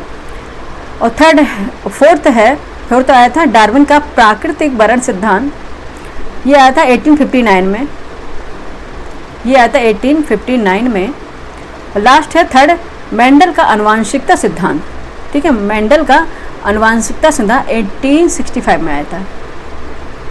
ठीक है, अब आप अरेंज कर लीजिए कौन पहले होगा। पहले फर्स्ट हो जाएगा 19, इसको किस ऑर्डर में रखना था, असेंडिंग या डिसेंडिंग ऑर्डर में लगाना था। ठीक है, तो फर्स्ट हो जाएगा न्यूटन का गुरुत्वाकर्षण सिद्धांत, फिर सेकंड हो जाएगा डाल्टन का परमाणु सिद्धांत, फिर हो जाएगा फोर्थ डार्विन का प्राकृतिक वर्ण सिद्धांत और थर्ड पे होगा मेंडल का आनुवांशिक सिद्धांत। ऑप्शन ए इसका राइट आंसर हो जाएगा। ठीक है, ये इंपॉर्टेंट है, याद कर लीजिएगा, एक बार देख लीजिएगा याद क्या ही होता है। क्वेश्चन नंबर 114 पे देखते हैं। क्वेश्चन नंबर 114 है। नीचे दो कथन दिए गए जिनमें से एक को अभिकथन ए और दूसरे को कारण आर कहा गया है। अभिकथन ए, भारत में पक्षियों की संख्या में गिरावट हो रही है। कारण आर है कि कीटनाशकों, रासायनिक उर्वरकों एवं मच्छर भगाने वाली दवाओं का अत्यधिक उपयोग तथा वास स्थानों की कटौती, यानी कि हैबिटेट की बात हो रही है, इनसे प्रमुख कारण है। ठीक है, वास स्थान की कटौती इसके प्रमुख कारण है। नीचे दिए कूट की सहायता से सही उत्तर का चयन करना है। कूट है ऑप्शन ए असत्य है किंतु आर सत्य है। ऑप्शन बी ए आर दोनों सत्य हैं, आर ए की सही स्पष्टीकरण करता है। ऑप्शन सी है ए सत्य किंतु आर असत्य है। ऑप्शन डी ए तथा आर दोनों सत्य हैं किंतु आर ए की सही व्याख्या नहीं करता है। आपको बताना आंसर क्या हो जाएगा। 114 का आंसर बताइए क्या हो जाएगा। ठीक है, ये दोनों ही सही हैं, ए तथा आर दोनों सत्य, आर ए की सही व्याख्या भी कर रहा है। ठीक है, बिल्कुल सही है कि भारत में पक्षियों की संख्या में गिरावट हो रही है। और इसका मेन कॉज क्या है, इसका अगर कॉज देखें तो कीटनाशक जो यूज किए जा रहे हैं, रासायनिक उर्वरक जो यूज किए जा रहे हैं, ठीक है, और इनकी हैबिटेट जो अभी शहरीकरण के कारण, ठीक है, अर्बनाइजेशन के कारण इनके जो एक्चुअल जो स्थान जो रहने के हैबिटेट हैं वो भी खत्म हो रहे हैं। ठीक है, तो ये दोनों ही सही है, ऑप्शन बी इसका राइट आंसर हो जाएगा। ठीक है, नेक्स्ट क्वेश्चन तक चलते हैं। ठीक है, क्वेश्चन नंबर है 115। गाय के दूध का पीला रंग किस कारण होता है। गाय के दूध का पीला रंग किस कारण होता है, कितने बार ये क्वेश्चन आ चुका है। Option A casein, option B carotene, option C rennin, option D tyrosine. ठीक है, बताइए किसके कारण होता है। ऑप्शन बी इसका राइट आंसर हो जाएगा, कैरोटीन के कारण। कैरोटीन क्या है, एक प्रोटीन है। ठीक है, कैरोटीन क्या है बच्चे, एक प्रोटीन है। सॉरी, कैरोटीन एक क्या है, विटामिन है। सॉरी, धोखे से हो गया। कैरोटीन एक के प्रकार का क्या है, विटामिन है। और ये विटामिन कौन सा, ए है। विटामिन ए होता है कैरोटीन में। ठीक है, और ये गाय के दूध का पीला रंग किसके कारण होता है, ये कैरोटीन के कारण ही होता है। ठीक है, किसके कारण होता है, कैरोटीन का। प्रोटीन अलग होता है, कैरोटीन होता है, कैरेटिन होता है। ठीक है, क्वेश्चन नंबर क्या हो गया, ऑप्शन बी इसका राइट आंसर होगा। नेक्स्ट क्वेश्चन है 116। क्वेश्चन नंबर है 116। निम्नलिखित खाद्य पदार्थों में पाई जाने वाली विटामिन सी की उपलब्धता के अनुसार उन्हें अवरोही क्रम में व्यवस्थित करें। अवरोही क्रम में व्यवस्थित करना है। फर्स्ट है मूली, सेकंड है मटर, थर्ड है मिर्च और फोर्थ है कुम्हड़ा। ठीक है, आपको बताना कि विटामिन सी की उपलब्धता के अनुसार अवरोही क्रम, डिसेंडिंग ऑर्डर होता है, एक असेंडिंग ऑर्डर। अवरोही होता है तो वो होता है डिसेंडिंग, अवरोही होता है डिसेंडिंग और आरोही होता है असेंडिंग ऑर्डर। ठीक है, बताइए क्या होता है इसमें। सबसे पहले क्या आएगा, मूली, सबसे पहले आएगी मिर्च। सबसे ज़्यादा विटामिन सी होगा मिर्च में, तो थर्ड हो गया। थर्ड देखते किस में, बस ये तो निकल आया इसी से। ठीक है, पहले मिर्च है, फिर है मूली, फिर है मटर, फिर कुम्हड़ा, तो ऑप्शन सी इसका राइट आंसर हो जाएगा। ठीक है, 116 का आंसर क्या हो जाएगा, सी हो जाएगा। ठीक है, मिर्च में विटामिन सी होता है बच्चे, याद रखिएगा। क्वेश्चन नंबर है 117। ओजोन गैस O3 के संदर्भ में निम्नलिखित कथनों में से कौन से कथन सही है। फर्स्ट है ओजोन गैस ऑक्सीजन के 3 परमाणु से मिलकर बनी है, बिल्कुल ये O3 है। ठीक है, मिलकर बनती है और वायुमंडल में बहुत कम मात्रा में पाई जाती है। ठीक है, सेकेंड स्टेटमेंट दिया, समताप मंडल यानी कि स्ट्रेटोस्फीयर में ओजोन परत सूर्य की परावैंगनी किरणों से पृथ्वी पर जीवन की रक्षा करती है। ठीक है, ये भी सही है, दोनों स्टेटमेंट सही है। नीचे दिए कूट से सही तरह आपको चुनना है। कूट ऑप्शन ए केवल एक, ऑप्शन बी ना तो एक ना दो, ऑप्शन सी एक और दो दोनों, ऑप्शन डी केवल दो, ऑप्शन सी हो जाएगा। ठीक है, ऑप्शन सी इसका राइट आंसर हो जाएगा 117 का। नेक्स्ट क्वेश्चन से नहीं, क्वेश्चन नंबर है 118। ठीक है, 118 है, एक फर्मी मीटर निम्नलिखित में से किसके बराबर होता है। ऑप्शन ए 10⁻6 मीटर, ठीक, 10⁻⁻6 मीटर। बी है 10⁻⁻9 मीटर। ऑप्शन सी 10⁻10 मीटर और ऑप्शन डी 10⁻15 मीटर। बताइए क्या हो जाएगा 118 का आंसर क्या हो जाएगा। एक फर्मी मीटर कितना होता है, 10⁻15 मीटर होता है। ठीक है, ये हो जाएगा, ऑप्शन डी इसका राइट आंसर हो जाएगा। नेक्स्ट क्वेश्चन चलेंगे, क्वेश्चन नंबर है 119। क्वेश्चन नंबर 119 पे चलते हैं यहाँ पे। ठीक है, निम्न में से कौन सी औषधि मलेरिया के निदान हेतु प्रयुक्त होती है।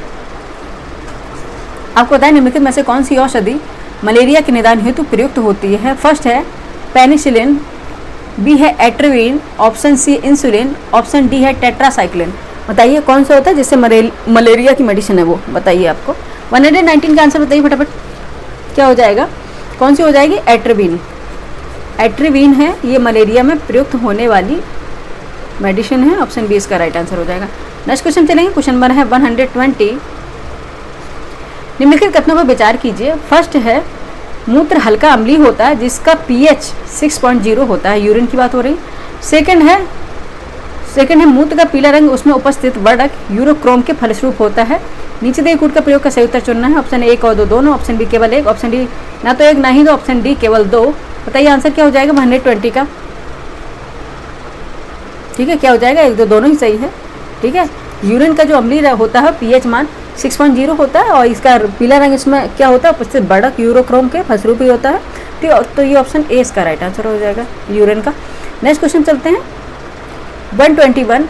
क्वेश्चन नंबर है 121। कैल्शियम हाइपोक्लोराइट के संदर्भ में निम्नलिखित कथनों पर विचार कीजिए। ठीक है, फर्स्ट है यह एक हल्के पीले रंग का चूर्ण होता है तथा इसका रासायनिक सूत्र CaCl2 है। सेकंड है सामान्य तौर पर इसका प्रयोग रंगों या दाग धब्बों को साफ करने में किया जाता है। नीचे दिए प्रयोग का सही उत्तर चुनना है। ऑप्शन ए है एक और दो दोनों, ऑप्शन बी है केवल एक, ऑप्शन सी है ना तो एक ना ही दो, ऑप्शन डी केवल दो। बताइए क्या आंसर हो जाएगा 121 का। ठीक है,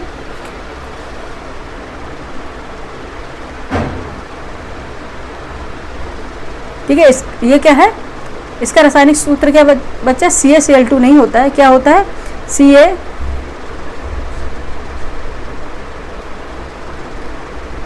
CaClO का होल ट्वाइस। ठीक है, CaClO का होल ट्वाइस। ठीक है, ये होता है, इसलिए कथन ये तो गलत हो जाएगा। ठीक है, इसलिए गलत हो जाएगा। सामान्य पर इसका प्रयोग रंगों या दाग धब्बों को छुड़ाने में किया जाता है, ये बिल्कुल सही है। ऑप्शन इसका हो जाएगा केवल दो सही है। ठीक है, ऑप्शन हो जाएगा केवल दो सही है, तो डी इसका राइट आंसर हो जाएगा। नेक्स्ट देखते हैं क्वेश्चन नंबर है 102। किसी ऊंचे पुल से एक वस्तु 9.8 मीटर प्रति सेकंड के समान त्वरण के साथ गिराई जाती है और 5 सेकंड बाद उसे वेग 5 मीटर प्रति सेकंड या वेग मीटर प्रति सेकंड में क्या होगी, आपको बताना है 5 सेकंड बाद। 122 का आंसर बताइए फटाफट, क्या हो जाएगा। फॉर्मूला क्या लगेगा इसमें, v = u + at। ठीक है,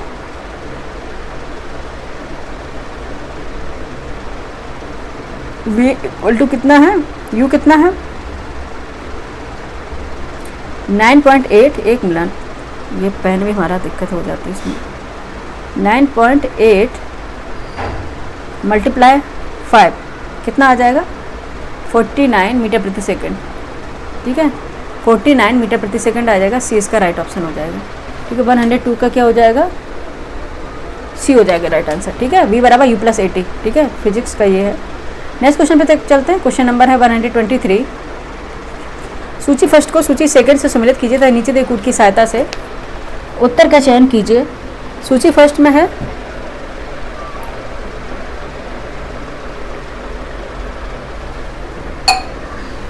सूची फर्स्ट में है हड्डियों में उपस्थित यौगिक। बी में है, देखो सूची फर्स्ट का ऑप्शन ए में है हड्डियों में उपस्थित यौगिक, बी में कपड़े धोने का सोडा, सी में है क्लोरोफिल में उपस्थित तत्व और डी में है ल्यूकेमिया के उपचार में सहायक। अब बताइए इसको, अब पहले सम्मिलित करेंगे तभी आंसर जाके निकलेगा। ठीक है, हड्डियों में उपस्थित यौगिक क्या होते हैं, कैल्शियम फॉस्फेट होते हैं। ठीक है, ए का 2 हो गया बच्चे, ए का 2 हो गया। जल्दी से कपड़े धोने का सोडा क्या होता है, सोडियम कार्बोनेट होता है। ठीक है, बी का क्या हो गया बच्चे, फर्स्ट हो गया, बी का फर्स्ट हो गया।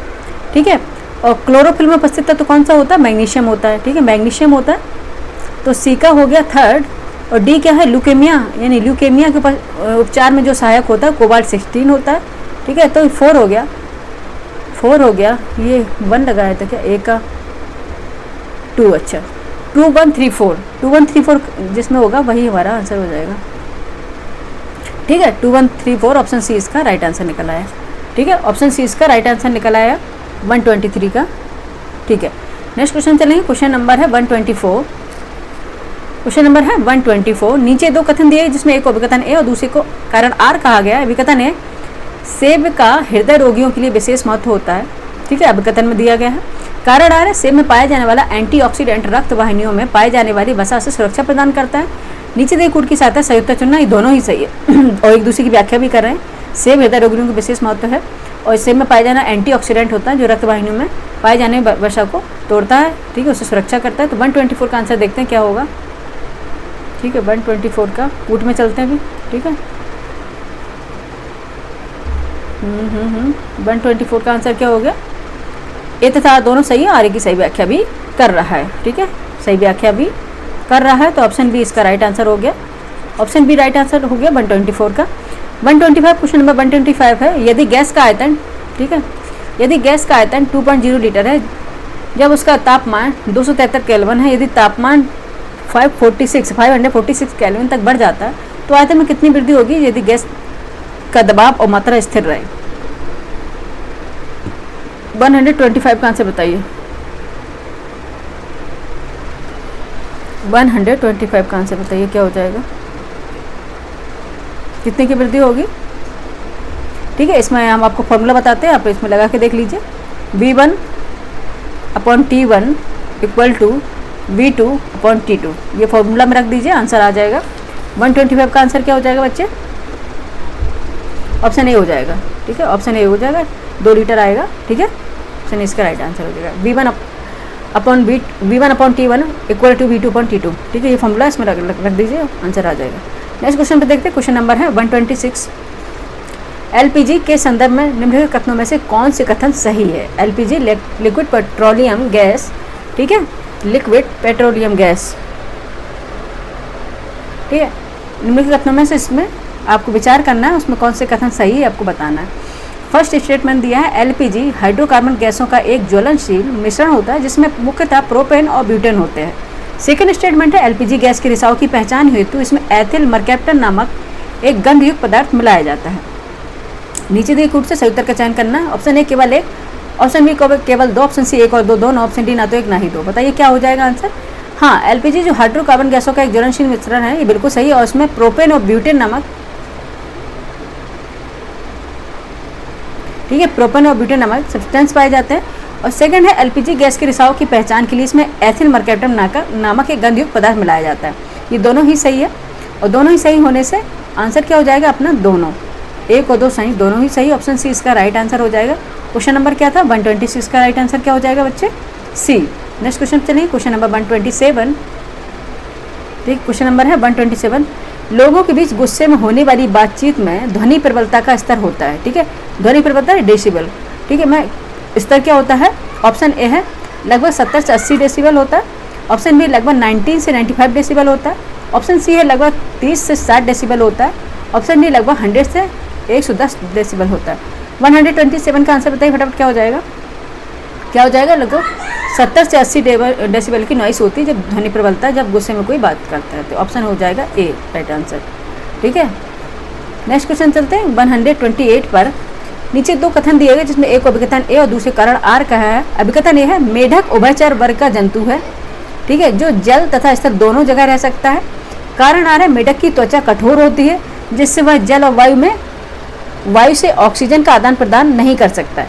नीचे दिए कूट की सहायता से उत्तर का चयन करना। ऑप्शन ए है ए असत्य है किंतु आर सत्य है, ऑप्शन बी ए सत्य किंतु आर असत्य है, ऑप्शन सी ए तथा आर दोनों सत्य है, आर ए की सही व्याख्या करता है, ऑप्शन डी ए तथा आर दोनों सत्य किंतु आर ए की व्याख्या नहीं करता। बताइए क्या हो जाएगा?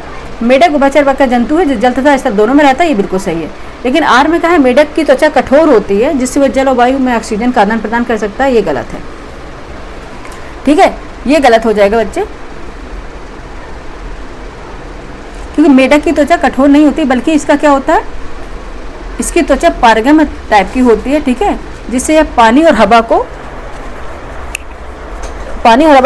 हवा से ऑक्सीजन का आदान प्रदान कर सके। ठीक है, इसलिए ये गलत हो जाएगा, और इसके गलत होने से आपका आंसर हो जाएगा ए सत्य किंतु आर सत्य, ऑप्शन बी इसका राइट आंसर हो जाएगा।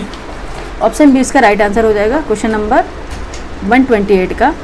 ठीक है, बी राइट आंसर हो जाएगा। नेक्स्ट क्वेश्चन चलते हैं, क्वेश्चन नंबर 129, जल्दी से करेंगे। अंटार्कटिका में भारत द्वारा स्थापित अनुसंधान केंद्रों के संदर्भ में निम्नलिखित में से कौन से कथन सही है? फर्स्ट है, दक्षिण गंगोत्री भारत का पहला अनुसंधान केंद्र है, रिसर्च सेंटर है, जिसकी स्थापना बस 1983-84 में की गई थी। ठीक है, सेकंड स्टेटमेंट है, भारत तृतीय अनुसंधान केंद्र मैत्री है, जिसकी स्थापना बस 2012 में हुई थी। नीचे दिए कूट की सहायता से उत्तर के चयन करते, कूट बाद में दिए गए, बात यहीं डिस्कशन कर लेते हैं। दक्षिण गंगोत्री भारत का पहला अनुसंधान स्टेशन है जिसकी स्थापना 1983-84 में की गई थी, बिल्कुल सही है, ये बात बिल्कुल सही है। लेकिन भारत का तृतीय अनुसंधान केंद्र मैत्री नहीं है बच्चा, क्या है? भारती है। ठीक है, भारती है जिसकी स्थापना 2012 में की थी। ठीक है, कौन सा है अनुसंधान के? भारतीय रिसर्च सेंटर, जिसकी स्थापना 2012 में हुई थी। और मैत्री की स्थापना ये क्या है? ये दूसरा अनुसंधान केंद्र था, केंद्र है, इसकी स्थापना की मैत्री की स्थापना हुई थी 1988 से, यहाँ पे लिख देते मैत्री की स्थापना हुई थी 1988-89 के बीच हुई थी। ठीक है, ये मैत्री और ये सेकंड अनुसंधान केंद्र है। ठीक है,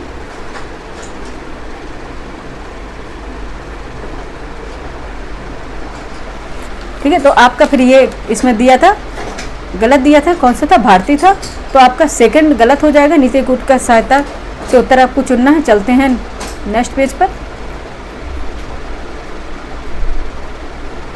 129 था, 129 के कूट पे चलते हैं। ठीक है, ये आ गया। ठीक है, कूट क्या था? दूसरा गलत था, कौन सा केवल सही था? केवल एक, ऑप्शन ए इसका राइट आंसर हो जाएगा 129 का। ठीक है, ऑप्शन ए राइट आंसर हो जाएगा। नेक्स्ट क्वेश्चन चलेंगे, क्वेश्चन नंबर 130 है बच्चे। यदि 100 वोल्ट का बल्ब प्रतिदिन 2 घंटे प्रयोग किया जाए तो 30 दिन में कितने यूनिट बिजली खर्च होगी? ऑप्शन ए है 5, option B 8, option C 9, option D 6। 130 का आंसर बताइए फटाफट, क्या हो जाएगा? कितने वॉट का है बल्ब? 100 वॉट का है।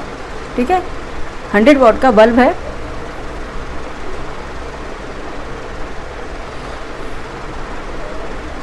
और 1 किलोवाट कितने में होता है? 1000 वाट होता है। ठीक है, 1 किलोवाट में कितना होता है?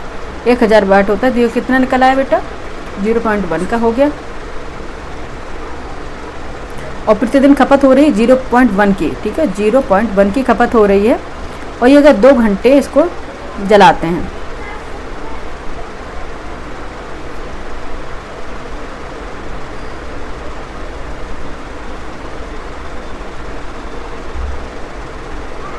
तो निकलेगा 0.2 किलोवाट प्रति घंटा, ये निकल आएगा। ठीक है, अब इसमें पूछा था कि 30 दिनों में कितनी खपत होगी। ठीक है, तो कितनी हो जाएगी? 0.2, ये वॉट निकला था, मल्टीप्लाई 30। ठीक है, तो हो जाएगा ये 6 यूनिट। ठीक है, 6 यूनिट बिजली खर्च होगी, यानी कि ऑप्शन डी इसका राइट आंसर हो जाएगा 130 का, ऑप्शन डी। ठीक है, नेक्स्ट क्वेश्चन चलेंगे। नेक्स्ट क्वेश्चन है, क्वेश्चन नंबर है 131। निम्नलिखित कथनों में से कौन से कथन सही है आपको बताना। फर्स्ट है, रामगंगा नदी का उद्गम दूधाटोली श्रेणी से होता है और यह कार्बेट नेशनल पार्क से होकर बहती है। सेकंड स्टेटमेंट है, शारदा नदी का उद्गम मिलान ग्लेशियर से होता है और यह उत्तराखंड नेपाल सीमा बनाती है। नीचे दिए कूट की सहायता से उत्तर चुनना है। ऑप्शन ए 1 और 2 दोनों, ऑप्शन बी है केवल 2, ऑप्शन सी केवल 1, ऑप्शन डी ना तो ही ना ही 2। बताइए क्या हो जाएगा? 131 का आंसर क्या हो जाएगा बच्चे? ठीक है, रामगंगा नदी का उद्गम दूधाटोली श्रेणी से होता है और यह कार्बेट नेशनल पार्क से होकर बहती है, बिल्कुल सही है।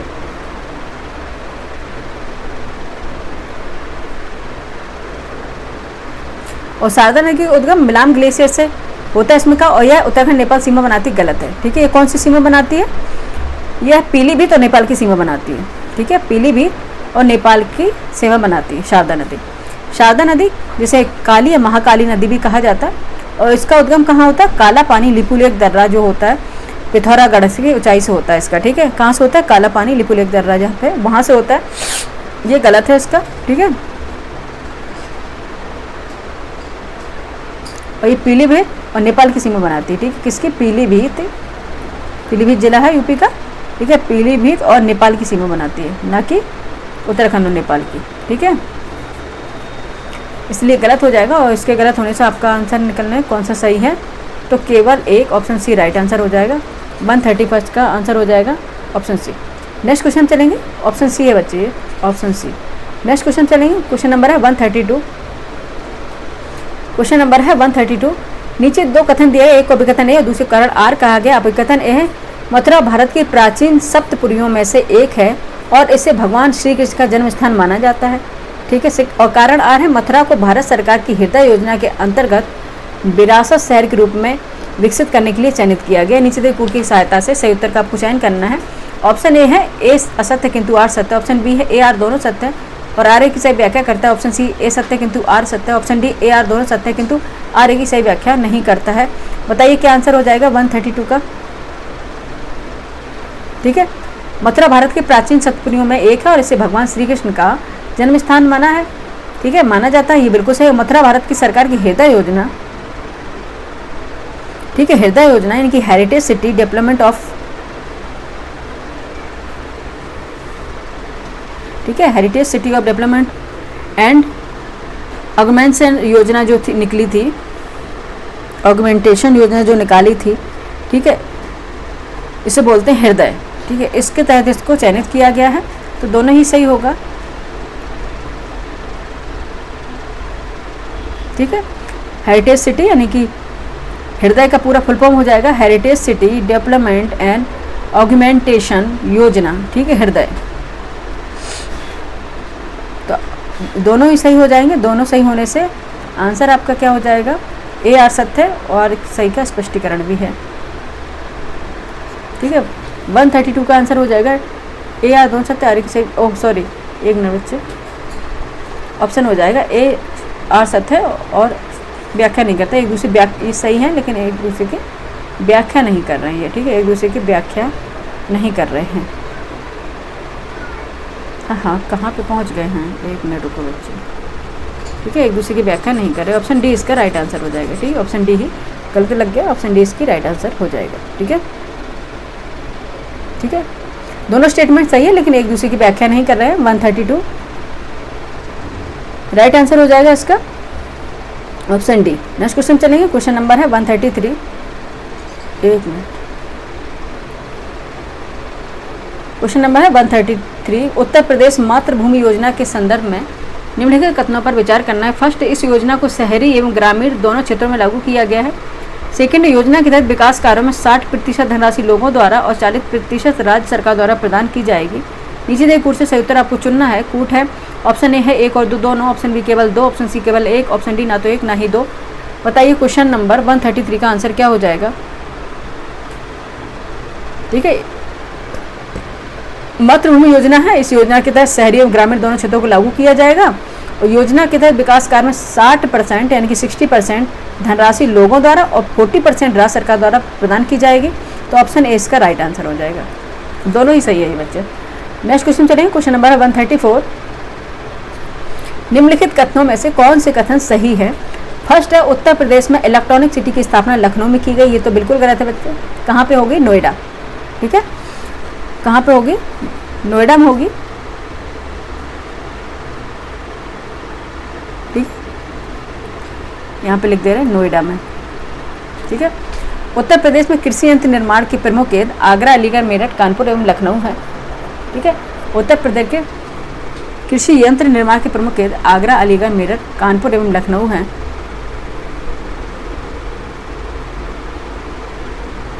ठीक है, ये सही है, ठीक है, ये सही है। तो फर्स्ट गलत है और सेकंड सही है, ठीक है। 134 पे चलते हैं। इसका फर्स्ट स्टेटमेंट गलत है और इसका सेकंड सही है।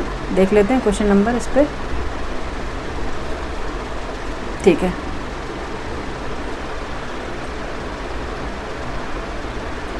ठीक है, ये आ गया क्वेश्चन। इसका फर्स्ट क्या था, एक मिनट, फर्स्ट क्या था सही, 134 का आंसर क्या था बच्चे, बी केवल, दूसरा सही था ना, सेकंड गलत था क्योंकि नोएडा की वहाँ बात हो रही लखनऊ की। कहाँ पे होगी इलेक्ट्रॉनिक सिटी की, इलेक्ट्रॉनिक सिटी कहाँ, नोएडा में, ठीक है, लखनऊ में नहीं, ठीक है। ऑप्शन बी इसका राइट आंसर हो जाएगा। नेक्स्ट क्वेश्चन है 135। बुंदेलखंड क्षेत्र में राई नृत्य किस अवसर पर किया जाता है। Option A Holi, option B Shri Krishna Janmashtami, option C Dussehra, option D Deepavali. बताइए कब किया जाता है, 135 का आंसर बताइए फटाफट। राई नृत्य कब किया जाता है,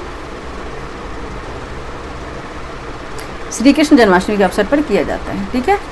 राई नृत्य बुंदेलखंड की महिलाओं द्वारा किया जाने वाला एक पारंपरिक नृत्य है, ठीक है। इसमें क्या है, मयूर जैसा नृत्य किया जाता है, इसलिए इसकी मुद्राएं मोर के नृत्य होता है, मोर नृत्य जो होता है मयूर नृत्य उससे मिलती जुलती हैं और इसको मुख्य रूप से श्री कृष्ण जन्माष्टमी के अवसर पर ही किया जाता है। तो ऑप्शन बी इसका राइट आंसर होगा। ये बुंदेलखंड का है, ये तो पूछा ही गया था। 136 है, क्वेश्चन नंबर 136 है, महाकुंभ 2025 का आधिकारिक लोगो क्या है। ऑप्शन ए स्वच्छ कुंभ स्वस्थ भारत, ऑप्शन बी संस्कृत और परंपरा का संगम, ऑप्शन सी है सर्वसिद्ध प्रद कुंभा, ऑप्शन डी है धर्म और विज्ञान का संगम। क्या था, ऑप्शन सी था सर्वसिद्ध प्रदा कुंभा। 136 का आंसर हो जाएगा सी।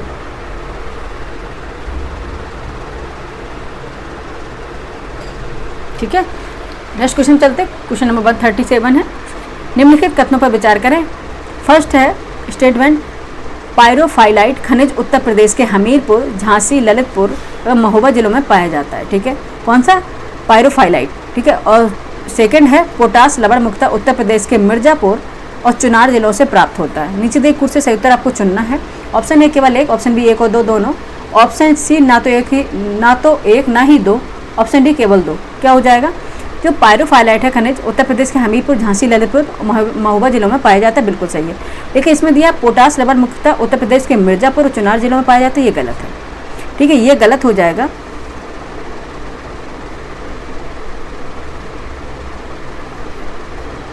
ठीक है, ये कहाँ पाया जाता है? ये पोटास लवण मुक्ता प्रयागराज, वाराणसी, चंदौली, बांदा, झांसी, सोनभद्र जिलों में पाया जाता है, कि ना कि मिर्जापुर और चुनार में। ठीक है, मिर्जापुर चुनार में ये नहीं पाया जाता, ये ऑप्शन दिया गया।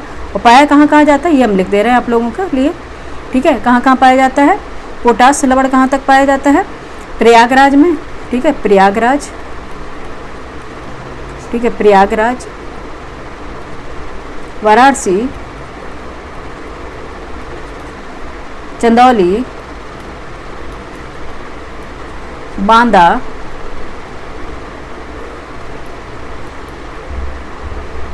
झांसी। ठीक है, झांसी और कहाँ पे? सोनभद्र, इनमें पाया जाता है बच्चे। ठीक है, इनमें पाया जाता है, चुनार और मिर्जापुर जिलों में नहीं पाया जाता। ठीक है, तो ये फिर गलत हो जाएगा। आपसे पूछा क्या गया था, कौन से सही उत्तर का चयन करना था, तो केवल एक सही है। ऑप्शन ए इसका राइट आंसर हो जाएगा। 137 का ऑप्शन ए का राइट आंसर हो जाएगा। नेक्स्ट क्वेश्चन चलेंगे। क्वेश्चन नंबर है 138, उत्तर प्रदेश की जलवायु के संदर्भ में निम्नलिखित कथनों पर विचार करना है। फर्स्ट है उत्तर प्रदेश में ग्रीष्म ऋतु यानी कि समर सीजन की बात हो रही है। उत्तर प्रदेश में ग्रीष्म ऋतु मुख्यतः अप्रैल से जुलाई तक रहती है। सेकंड है उत्तर प्रदेश के बुंदेलखंड क्षेत्र में सर्वाधिक औसत तापमान पाया जाता है। नीचे दिए कुछ से सही उत्तर का चयन करना। ऑप्शन ए है केवल एक, ऑप्शन बी एक और दो दोनों, ऑप्शन सी ना तो एक, ऑप्शन डी ना केवल दो। बताइए क्या हो जाएगा? उत्तर प्रदेश में ग्रीष्म ऋतु अप्रैल से जुलाई तक नहीं होती बच्चे, मार्च से जून तक होती है। ठीक है, मार्च से जून तक होती है ग्रीष्म ऋतु यानी कि समर सीजन। ठीक है, तो ये तो गलत ही हो गया। और उत्तर प्रदेश के बुंदेलखंड क्षेत्र में सर्वाधिक औसत तापमान पाया जाता है, ये सही है। क्यों पाया जाता है? क्योंकि ये किसके नज़दीक है? कर्क रेखा के। ठीक है, कर्क रेखा के सबसे नज़दीक होने के कारण यहाँ सबसे ज़्यादा टेम्परेचर पाया जाता है। ट्रॉपिक ऑफ कैंसर के नज़दीक होने के कारण यहाँ पे कौन सा टेम्परेचर हाई होता है? उत्तर प्रदेश के बुंदेलखंड रीजन में। ठीक है, तो सेकंड स्टेटमेंट सही है, तो आपका सेकंड स्टेटमेंट सही होने से सही उत्तर क्या हो जाएगा? केवल दो, ऑप्शन डी राइट आंसर हो जाएगा। 138 का क्या हो जाएगा? ऑप्शन डी इसका राइट आंसर हो जाएगा। ठीक है, नेक्स्ट चलते हैं 139 में। क्वेश्चन नंबर है 139, उत्तर प्रदेश की मृदा के संदर्भ में निम्नलिखित कथनों पर विचार करना है। ठीक है, यानी कि यूपी की सॉइल यानी कि मिट्टी के बारे में आपको बताना है। फर्स्ट है बुंदेलखंडी मिट्टी। बुंदेलखंडी मिट्टी मुख्य रूप से उत्तर प्रदेश के दक्षिणी पठारी क्षेत्र में पाई जाती है। सेकंड, बुंदेलखंडी क्षेत्र की लाल मिट्टी को रेगुर या कपास की मिट्टी के नाम से भी जाना जाता है। नीचे दिए कुछ से सही उत्तर चुनना है। ऑप्शन ए है केवल एक और दो, ऑप्शन बी केवल दो, ऑप्शन सी केवल एक, ऑप्शन डी ना तो एक ना ही दो। बताइए क्या हो जाएगा? ठीक है, बुंदेलखंडी मिट्टी मुख्य रूप से उत्तर प्रदेश के दक्षिणी पठारी क्षेत्र में पाई जाती है, ये सही है। ठीक है, सेकंड है बुंदेलखंडी क्षेत्र की लाल मिट्टी को रेगुर मिट्टी या कपास की मिट्टी के नाम से नहीं जानते। ये किससे जाते हैं? रेगुर या कपास की मिट्टी किसे बोलते हैं? काली मिट्टी को बोलते हैं, यानी कि ब्लैक सॉइल को बोलते हैं। ठीक है, ये तो सभी पता है, बच्चों भी जानते होंगे, किसको? ब्लैक सॉइल को बोलते हैं। ठीक है, ना कि लाल मृदा को, यानी कि रेड सॉइल को। ठीक है, तो यहाँ पे ये स्टेटमेंट गलत हो जाएगा। और कौन से इसमें पूछा था उत्तर का सही उत्तर का चयन करना था, तो ऑप्शन किसमें केवल एक है सही है, तो ऑप्शन सी इसका राइट आंसर हो जाएगा। 139 का आंसर बच्चे क्या हो जाएगा? सी हो जाएगा। नेक्स्ट क्वेश्चन चलेंगे, क्वेश्चन नंबर 140 पर।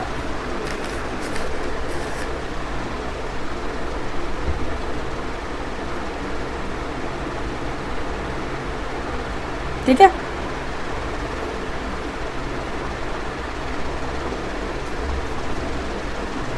नेक्स्ट क्वेश्चन चलेंगे। क्वेश्चन नंबर है 140। उत्तर प्रदेश में कपासा, एक मिनट बच्चे, उत्तर प्रदेश में कपास के संदर्भ में निम्नलिखित कथनों पर विचार कीजिए। ठीक है, कपास यानी कि कॉटन की बात हो रही है। ठीक है, कॉटन की बात हो रही है। कपास के संदर्भ में निम्नलिखित कथनों पर विचार कीजिए। फर्स्ट है, कपास की बुआई अप्रैल मई में होती है और इसके साथ मेथी, मूंग, बरसीम की फसलें बोई जाती हैं। ठीक है।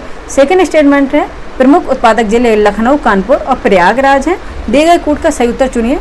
कॉटन की बात हो रही है। कॉटन बच्चे आपको याद रखना, कॉटन वहीं ग्रो करेगा, कॉटन की प्रोडक्शन वहीं होगी जहाँ पे, ठीक है, जहाँ पे क्या होगा, ब्लैक सॉइल होगी।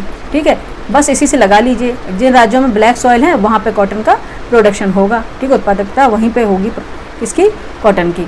ठीक है, और सेकंड में क्या, प्रमुख उत्पादक जिले लखनऊ, कानपुर और प्रयागराज है। दिए गए कुछ से उत्तर का चयन करना। ऑप्शन ए है दोनों, एक और दोनों। ऑप्शन बी है केवल एक। ऑप्शन सी है केवल दो। ऑप्शन डी है ना तो एक ना ही दो। बताइए क्या आंसर हो जाएगा इसका, आंसर क्या हो जाएगा बताइए जल्दी से फटाफट।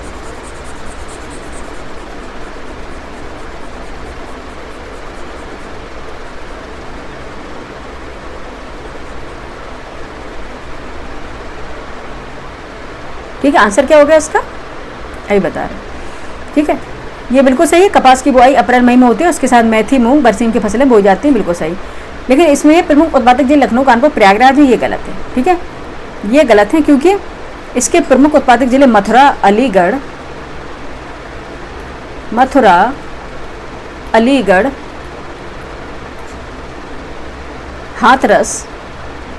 हाथरस में क्या फेमस है, हींग। ठीक है, हाथरस, आगरा,